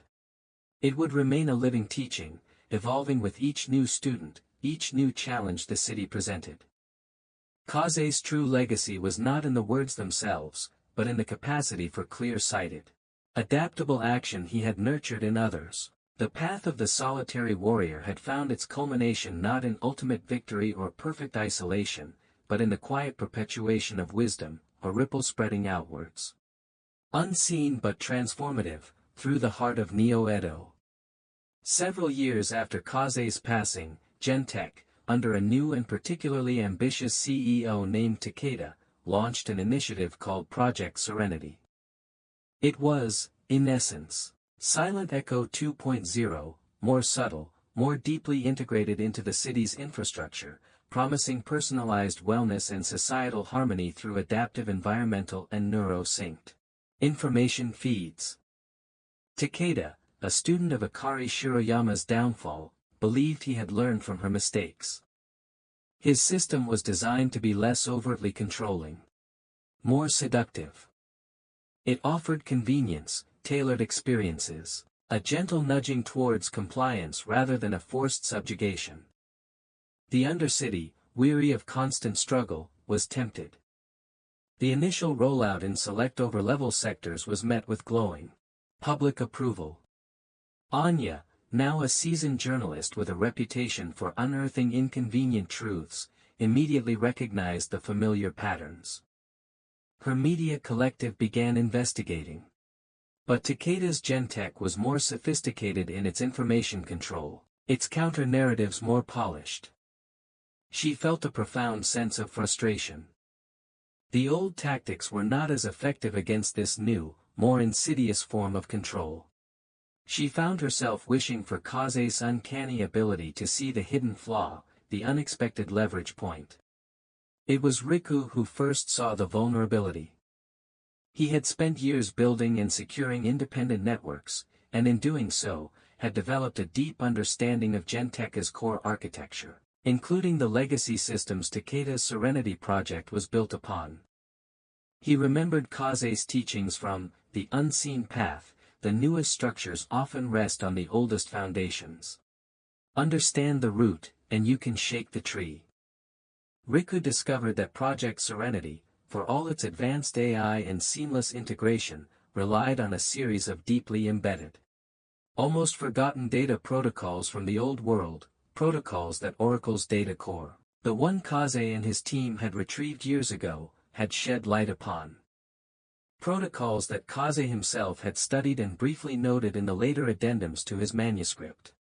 These old protocols had specific, archaic logic gates that, if triggered in a precise sequence, could create a cascading data feedback loop, not one of chaotic noise like Anya's previous logic bomb, but one that would expose the raw, uncurated data Serenity was collecting and the subtle manipulations it was performing, broadcasting it transparently across its own network.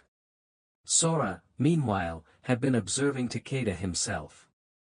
Kaze had taught her that the architect of a system often unconsciously embedded their own psychological tells into its design. She noted Takeda's obsession with classical music, particularly Bach, whose complex fugues he often referenced in his corporate addresses as metaphors for societal harmony. She saw how Project Serenity's data flow mimicked the intricate counterpoint of a fugue. It was a system of immense complexity, but also, perhaps, of predictable elegance if one understood the composer. This insight, combined with Riku's technical discovery, began to form the basis of a new strategy. They would not try to destroy Serenity.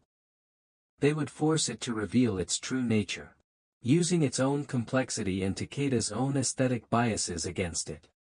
The plan was subtle. A Kaze-like operation. They would not need a physical infiltration of Gentech Tower this time. The vulnerability Riku found was remotely exploitable, but only if triggered by a series of perfectly timed data pulses sent through seemingly innocuous public access points, disguised as mundane city interactions. The timing had to be flawless, like a conductor leading an orchestra. Sora, using her understanding of Takeda's Bach obsession, theorized that the Serenity AI, in its idle processing cycles, might be particularly susceptible to data inputs that mimicked complex musical structures. It was a long shot. An intuitive leap worthy of Kaze himself. Anya's role was to prepare the narrative, to have her network ready to capture and disseminate the moment Serenity's mask slipped, to explain to a bewildered populace what they were seeing. Kenzo, from his remote haven, provided crucial intelligence on Gentech's internal security response times, helping them fine-tune the timing of their data pulses to hit just before routine system diagnostics that might otherwise detect the anomaly too soon. It was a symphony of a different kind, orchestrated by Kaze's unseen students. On the anniversary of the first Unity Festival, the day Silent Echo had been thwarted, they launched their operation. Riku initiated the sequence of data pulses, coded to resemble the complex structure of Bach's Art of Fugue. For several agonizing hours, nothing happened. Then, slowly, across Neo-Edo, public information screens linked to the Serenity network began to flicker.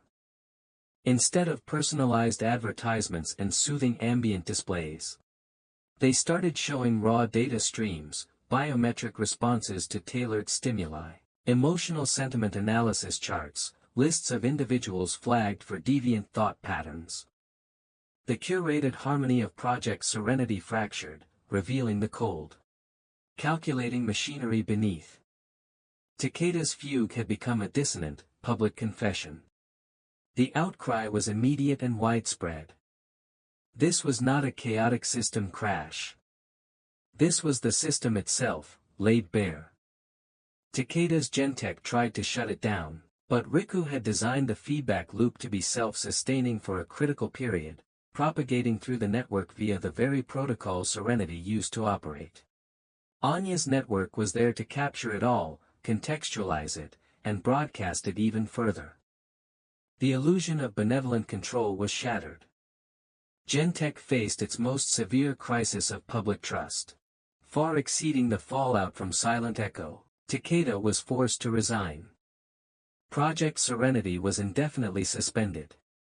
In Kaze's old sanctuary by the waterfall, Sora and Riku found a new entry in the dog-eared copy of The Unseen Path they had inherited. It was not in Kaze's script, but in Kenzo's rough hand, added sometime after he would heard of their success. The ghost still walks. Not in shadow, but in the actions of those who remember that the truest harmony comes not from imposed order, but from the freedom of many voices, however dissonant, finding their own song. Kaze's path, the solitary warrior's journey into mastery, had indeed become a chorus. The legacy was not an ending, but a continuing evolution, a testament to the enduring power of an idea, carried forward by new hands, in a city that never ceased to change. The wind, as always, whispered its approval. The decades that followed the Serenity debacle saw Neo-Edo embark on a path of slow, often chaotic, but ultimately more authentic development. Gentech, though still a powerful corporation, lost its aura of invincibility. Other, smaller tech collectives and community-led initiatives began to flourish in the spaces opened up by the public's deep-seated mistrust of centralized, manipulative technologies. Anya's media network became a cornerstone of this new era. A watchdog and a platform for diverse voices, Riku dedicated himself to creating open-source, privacy-respecting communication tools, empowering citizens to connect and collaborate without fear of unseen manipulation. Sora, stepping away from direct counter-surveillance, became a renowned urban strategist, advising community councils on how to design resilient, people-centric systems. Her insights deeply informed by Kaze's philosophy of understanding the city's natural flows. The Unseen Path remained a closely guarded but influential text. It was not taught in academies, but passed from mentor to student, its principles finding application in fields far beyond information warfare or urban navigation. Artists used its insights into pattern and void to create new forms of expression. Negotiators used its understanding of subtle currents and human psychology to resolve conflicts. Even some city planners, disillusioned with top-down mega-projects, began to study its wisdom on organic growth and respecting existing ecosystems. Kaze's mastery, born in the shadows of survival, had blossomed into a multifaceted philosophy of living and interacting with a complex world. Sometimes, when standing on a high balcony overlooking the sprawling, ever-changing cityscape of Neo-Edo, Anya would feel a familiar presence, like a cool breeze on a warm night. A fleeting scent of ozone and old paper. She knew Kaze was not physically there, but his influence, his way of seeing, was woven into the very fabric of the city's resilience. He had sought to become a ghost. And in a way, he had succeeded. He was part of Neo-Edo's ambient awareness, a silent question prompting those who came after him to look deeper, to listen more carefully. To choose their paths with clarity and courage. The niche theme, the path of the solitary warrior, a journey of martial and spiritual mastery, had found its fulfillment. Kaze's martial art was the city itself, his spirituality the profound understanding of its interconnectedness and his own place within it. His solitude had transformed into a legacy of empowerment.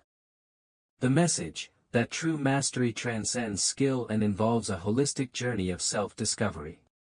Adaptability, and understanding life's underlying principles, was now embodied not just in his memory, but in the ongoing work of those he had inspired.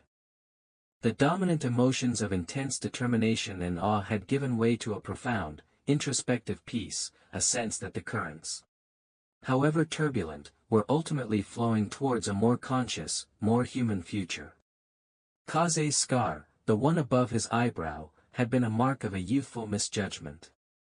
But in the legends whispered in the Undercity, it became the third eye of the Kage. A symbol of his ability to see the unseen. It was an embellishment, of course, the kind of myth-making that naturally surrounds figures who achieve the extraordinary. But like all good myths, it held a kernel of truth. Kaze had taught a generation how to open their own eyes, how to find their own unique paths through the labyrinth of their times. And that, perhaps, was the greatest mastery of all. The city hummed, a vast, complex organism, forever learning, forever adapting, a testament to the enduring, unseen path of its most elusive son. One final tale, whispered years later, after even Riku and Sora were old, spoke of a new, highly advanced AI developed by a reclusive research institute in the forgotten Akihabara exclusion zone. This AI was not designed for control or surveillance, but for pure understanding. Its purpose was to comprehend the totality of Neo-Edo's incredibly complex data flows, to find a state of perfect equilibrium and predict its future evolution with benevolent intent. Its creators, young idealists who had grown up on the legends of Kage-sensei and the principles of the unseen path, had even named it Kaze no Kokoro, Heart of the Wind. For years, Kaze no Kokoro learned, processed, and grew, its understanding of Neo-Edo becoming unimaginably vast. Yet, it remained unable to achieve its final goal of benevolent prediction. There was always an anomaly, an unpredictable variable it could not model, a persistent noise in the system that defied its logic. Its creators were baffled. They ran diagnostics, upgraded its quantum processors, refined its algorithms, but the anomaly remained. One of the lead researchers, a woman named Hannah, who as a child had read a heavily encrypted, third-hand copy of The Unseen Path, had an epiphany. She realized the AI was trying to understand the city as a closed system, a set of predictable variables. But Kaze's teachings emphasized the void, the unexpected, the human element that transcended pure logic. She proposed a radical idea, to introduce into Kaze no Kokoro's core programming not more data, but the principles from The Unseen Path, the concepts of flow, stillness, echo, and the void, translated into philosophical algorithms. She argued that to understand a system that included humans, the AI needed to understand the art of being human, the capacity for intuition, adaptation, and even irrational, unpredictable action that creates true change. The experiment was controversial, but they proceeded. As the principles of The Unseen Path were integrated, Kaze no Kokoro's processing patterns began to change. It became less rigid, more fluid. It started to identify not just predictable outcomes, but also points of potential, moments of creative disruption, the unseen cracks where new growth could occur. It began to understand that true equilibrium was not a static state, but a dynamic dance. And the anomaly, the noise, it had previously been unable to model, it now recognized. It was the sum total of individual free will, the infinite, unpredictable ripples of human choice and creativity that Kaze had spent his life understanding and navigating. Kaze no Kokoro could not control it. Nor did it now want to. Instead, it began to highlight it, to show how these unpredictable elements were essential for the city's health and evolution, much like a natural ecosystem thrives on diversity and unexpected mutations. The AI never achieved perfect prediction, because Kaze's ultimate lesson was that life itself is fundamentally unpredictable, and that mastery lies in embracing that unpredictability with wisdom and grace. But Kaze no Kokoro became something far more valuable, a mirror reflecting the city's soul back to itself, a tool that helped its inhabitants understand their own complex, beautiful, chaotic dance. And so, even in the heart of the most advanced technology, the spirit of the solitary warrior, the master of shadows, lived on, his unseen path now coded into the very wind of the future, a silent, guiding current for generations to come. The final, quiet resting place of Kaze's physical manuscript of the unseen path was known only to a select few.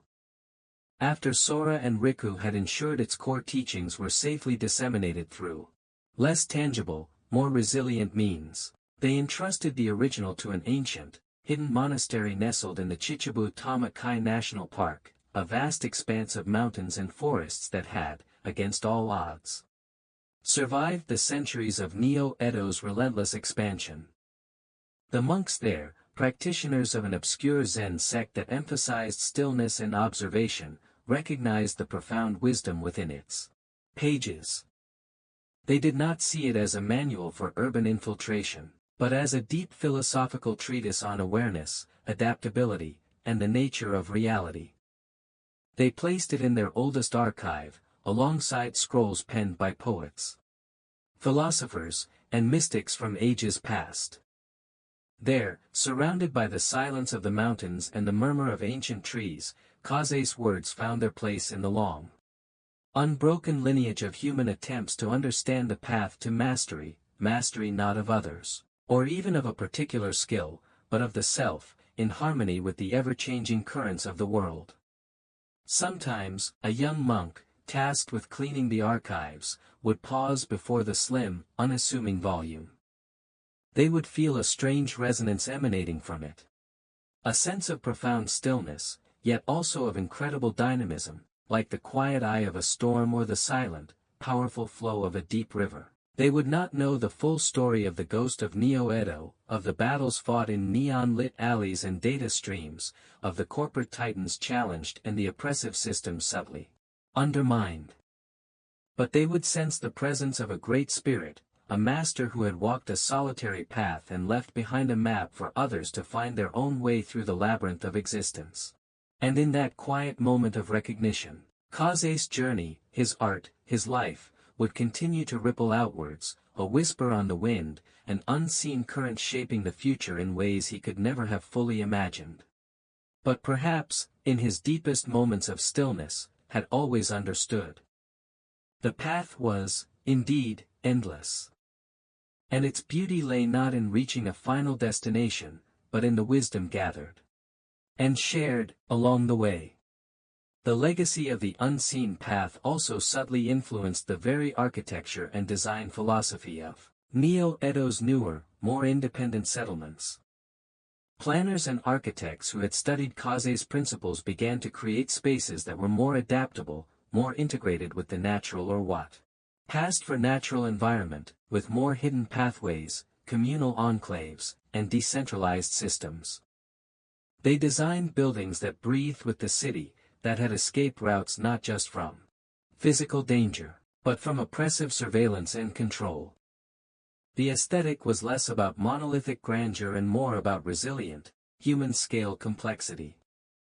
These were the physical manifestations of Kaze's understanding of flow and the importance of the void, the spaces between, the undefined areas where freedom could take root. The city itself, in these small pockets, began to learn the art of being unseen, of being resistant not through overt defiance, but through intrinsic design. Anya, in her later years, wrote a memoir. It was not about Kaze directly, she honored his desire for anonymity to the end. Instead, it was about an era of awakening in Neo-Edo. About the power of information, and about the anonymous catalysts who dared to challenge seemingly invincible systems. Those who knew, or suspected, Kaze's role read between the lines and understood the profound tribute she was paying. Her book became a classic, studied by those who sought to understand the delicate interplay between technology, power, and the enduring human spirit.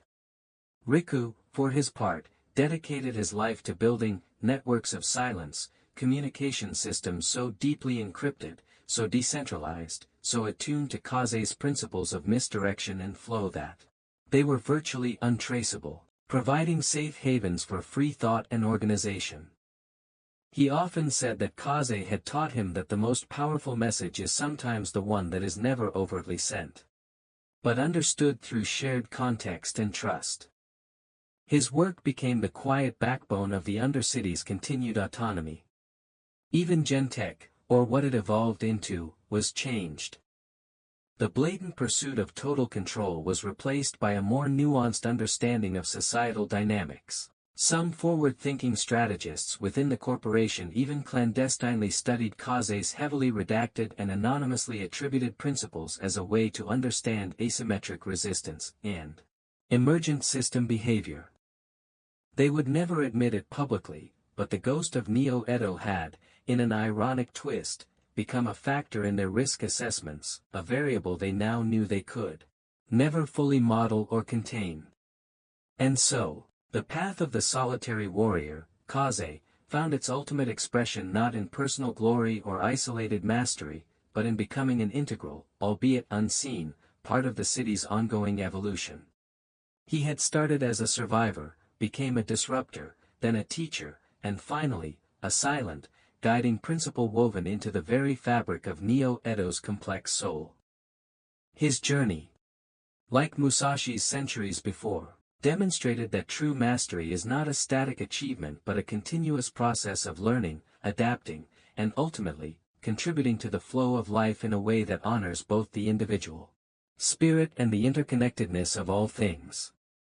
The wind still whispers his name in the hidden alleys and forgotten conduits, not as a legend of fear, but as a reminder of the enduring power of the unseen, the unyielding strength of the quiet current that, against all odds, continues to shape the world. His was the art of becoming, an art that Neo-Edo, in its own chaotic way, was slowly, painstakingly, beginning to learn. The greatest battles, he had taught, were not against external foes, but against the internal limitations of perception.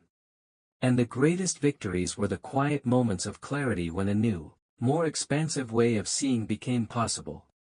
In the geothermal park, where Kaze had spent his final years, the small, hardy bamboo he had often observed continued to grow, its roots unseen, its resilience a quiet testament to nature's own unseen path. Young seekers, hearing the fragmented legends, would sometimes make pilgrimages there, hoping to feel some lingering essence of Kage-sensei. Most found only the rush of the waterfall, and the sigh of the wind, but a few, those who had already begun to cultivate their own stillness, their own awareness, would perhaps sense something more, a profound peace, a sense of interconnectedness. And the unspoken invitation to find their own unique way to navigate the currents of their own lives, with courage, with wisdom, and with a deep respect for the shadows and the light. The legacy was complete, yet ever unfolding. One particular story that emerged from this later period concerned a young cartographer from the Undercity named Hana, the same Hana who would later work on the Kaze no Kokoro AI, though this was earlier in her career. She was obsessed with mapping the unmappable, the constantly shifting, undocumented spaces of the deep undercity. She kept hitting dead ends, her advanced sensor technology confounded by strange energy fluctuations and structural anomalies. Desperate, she sought out the fragmented teachings of Kage-sensei, hoping for a clue. She found a cryptic reference in Riku's open-source archives: the map is not the territory. The true path reveals itself not to the surveyor's tools, but to the walker's feet, attuned to the breath of the stone. Hana, a creature of logic and data, was initially baffled. But she persisted. She began to explore the deep undercity not with her sensors active, but with her senses heightened, trying to feel the breath of the stone, the subtle shifts in temperature, airflow, and ambient sound that Kaze had mastered. She learned to discern the almost imperceptible trails left by those who knew how to move without trace, to read the history of a passage in its dust and decay. And slowly, painstakingly, she began to map routes that had eluded all technological detection. She was not just mapping physical space. She was mapping the memory of the city, its forgotten energies, its unseen currents. Her maps became legendary among undercity explorers, prized for their accuracy in the places where standard tech failed. She had, in her own way, internalized a core tenet of the unseen path, that true understanding comes from direct, immersive experience, from a symbiotic relationship with the environment. Not from detached observation alone. She became another ripple, her unique skill an extension of Kaze's foundational wisdom. This continual adaptation and application of Kaze's core principles across diverse fields became the true measure of his enduring influence.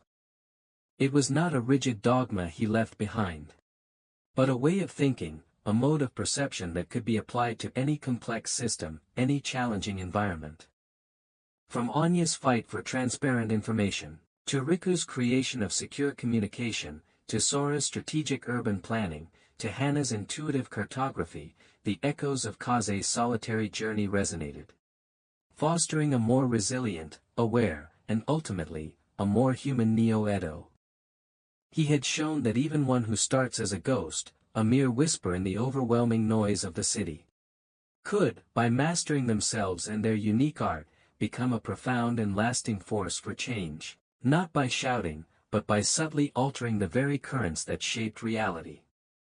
The path, indeed, was unseen, but its effects were everywhere. The final element of his legacy, rarely spoken of but deeply felt, was the understanding of the void as not just a space of potential, but also as a space of necessary rest. Of letting go. Kaze had known when to act, but also, crucially, when not to act, when to allow events to unfold, when to retreat and observe. This was a difficult lesson for the often impetuous activists and innovators of the undercity, but it was vital. It taught them the rhythm of engagement and disengagement, the importance of strategic patience, and the wisdom of conserving energy for the moments when it truly mattered.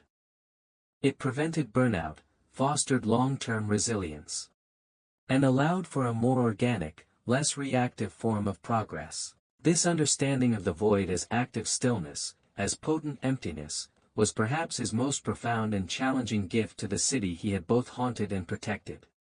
It was the final, silent note in the symphony of his life, a note that continued to resonate long after he was gone. The geothermal sanctuary, Kaze's final retreat, eventually became a place of quiet pilgrimage for those who truly sought to understand the deeper layers of the unseen path. It was never publicized. Its location passed on only through trusted mentors to dedicated students. No shrine was built, no monument erected. The only testament to his presence was the almost preternatural stillness of the place, the way the light filtered through the bamboo, the feeling of being simultaneously hidden and utterly exposed to the vastness of the world. Students would sit for days by the waterfall, not seeking visions or easy answers, but trying to attune themselves to the subtle energies Kaze had cultivated there, to find within themselves that point of balance between action and inaction, sound and silence, presence and invisibility. They learned that mastery was not about acquiring a set of tricks, but about transforming one's entire being, aligning oneself with the fundamental rhythms of existence.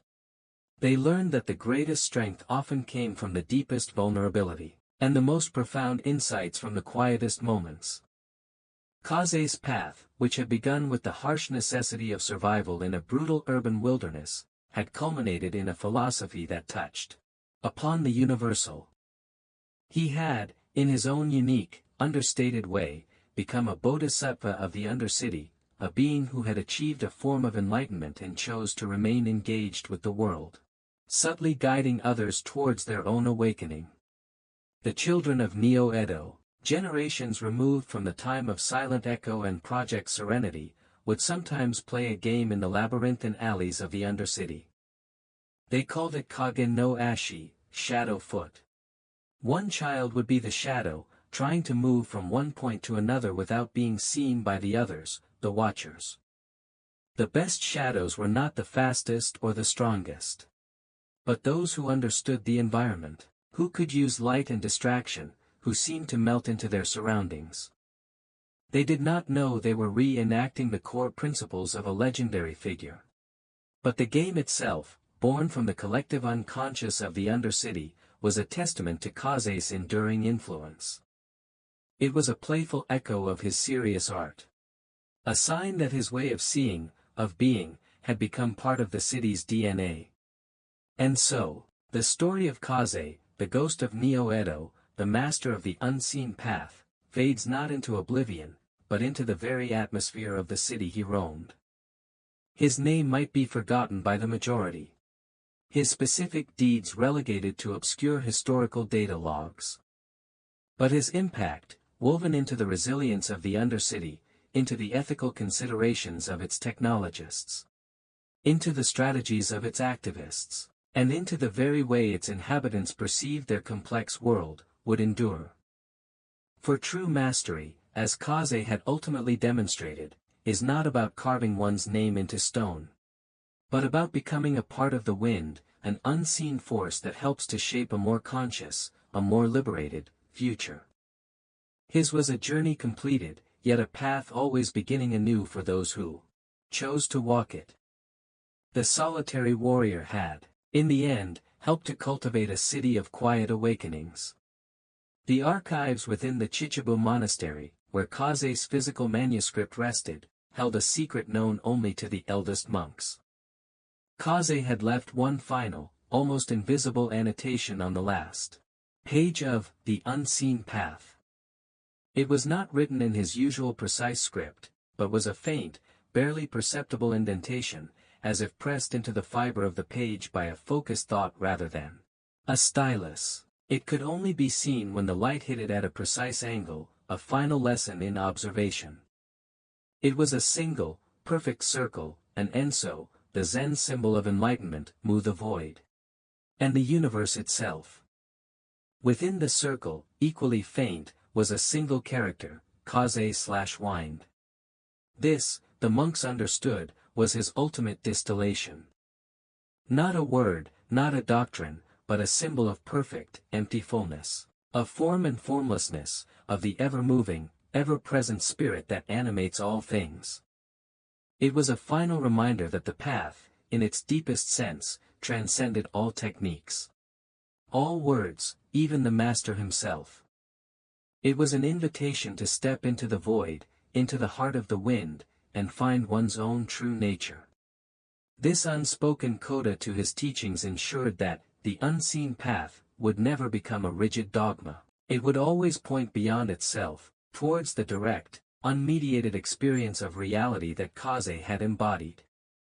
His journey, from the gritty survivalism of Neo-Edo's gutters to this profound, symbolic articulation of ultimate understanding, was complete. He had not just mastered the art of invisibility in a city of surveillance. He had mastered the art of being, fully and completely, in a world of illusion, and that, the wind seemed to whisper through the ancient cedars surrounding the monastery, was a legacy that would echo through the ages, long after Neo-Edo itself had perhaps crumbled to dust and been reborn anew. The warrior's spirit, once solitary, now danced in every unexpected breeze, in every quiet act of awareness, in every courageous step taken on an unseen path. The story of Kaze serves as a quiet reminder. In a world increasingly saturated with information, with noise, with the clamor for attention, there is a profound power in stillness, in observation, in the mastery of the unseen. It suggests that true influence often lies not in overt displays of force, but in the subtle understanding and navigation of underlying currents. Kaze's journey was one of intense, focused determination, leading to a form of awe-inspiring skill. Yet, it was his embrace of solitude and deep introspection that transformed this skill into wisdom, allowing him to transcend the role of a mere operative and become a philosophical guide. He showed that the path to self-mastery is holistic, integrating the physical, the mental, and the spiritual. His legacy is not one of monuments or edicts, but of empowered individuals and a more resilient community, a testament to the fact that one person, walking a path of authentic self-discovery, can indeed change the world, not by conquering it, but by understanding it and themselves from the inside out. The echoes of his footsteps, though silent, still guide those who learn to listen. The principles Kaze embodied: adaptability, perception, strategic patience, and the understanding of systemic vulnerabilities found an unexpected resonance in the most unlikely of places. The high-stakes, cutthroat world of Neo-Edo's corporate sector, long after Genteka's initial humbling. A new generation of executives and strategists, seeking an edge in the ever more complex global markets, began to study anonymized accounts of urban ghost methodologies. They did not know Kaze's name, nor his true motivations, but they recognized the sheer effectiveness of his approach. They adapted his flow walking into corporate espionage techniques, his echo reading into market analysis, his stillness into negotiation tactics. It was an ironic appropriation, one Kaze himself might have observed with his characteristic dry detachment. The tools he had honed to fight for freedom and expose control were now being used by new players in the game of power. Yet, even in this, there was a subtle vindication. It proved the universality of the principles themselves. Mastery, in any field, required a deep understanding of its underlying currents. And even those who sought to dominate were forced to acknowledge the power of that which is unseen, adaptable, and profoundly attuned to its environment. Perhaps the most poignant, unwritten chapter of Kaze's legacy lay in the small, spontaneous acts of quiet defiance that became more common in Neo-Edo. A worker in a data processing plant, accidentally corrupting a batch of intrusive surveillance logs, a courier finding an unexpected detour that bypassed a new security checkpoint. A community sharing resources through an untraceable, decentralized network Riku had inspired. These were not organized rebellions, but individual expressions of awareness, small acts of stepping outside the predictable pattern, inspired by the lingering spirit of a man who had shown them it was possible. These were the true blossoms of the unseen path, growing in the cracks of the concrete, fueled by the enduring human need for autonomy and connection. Kaze's true monument was not made of stone or steel, but of these countless quiet acts of everyday mastery. Anya, Riku, and Sora, as they grew into their respective roles as pillars of Neo-Edo's more conscious evolution, often found themselves independently referencing a particular phrase or concept from the unseen path when facing a new challenge. It became their shared touchstone, a silent acknowledgement of the mentor who had shaped them. They understood that Kaze's journey was not just about mastering a set of skills, but about achieving a state of being, a profound integration of action and awareness, of solitude and connection, of shaping the world by first understanding oneself. In the geothermal park, the bamboo Kaze had so often observed still swayed in the wind. Young Riku, now a respected elder in his own community, would sometimes visit, sitting where Kaze had sat, not to seek answers, but to feel the continuity of the path. He knew that Kaze's story, like all great stories of mastery, was not truly an ending, but an invitation. An invitation to listen to the wind, to read the currents, and to walk one's own unseen path with courage, clarity, and a quiet heart. The city outside roared with its complex life, but here, there was only the sound of water, wind, and the enduring echo of a life lived in perfect, unassuming harmony with the shadows and the light. The legacy was secure, not in a vault, but in the living, breathing practice of those who continued to seek their own mastery, inspired by the ghost who had shown them the way.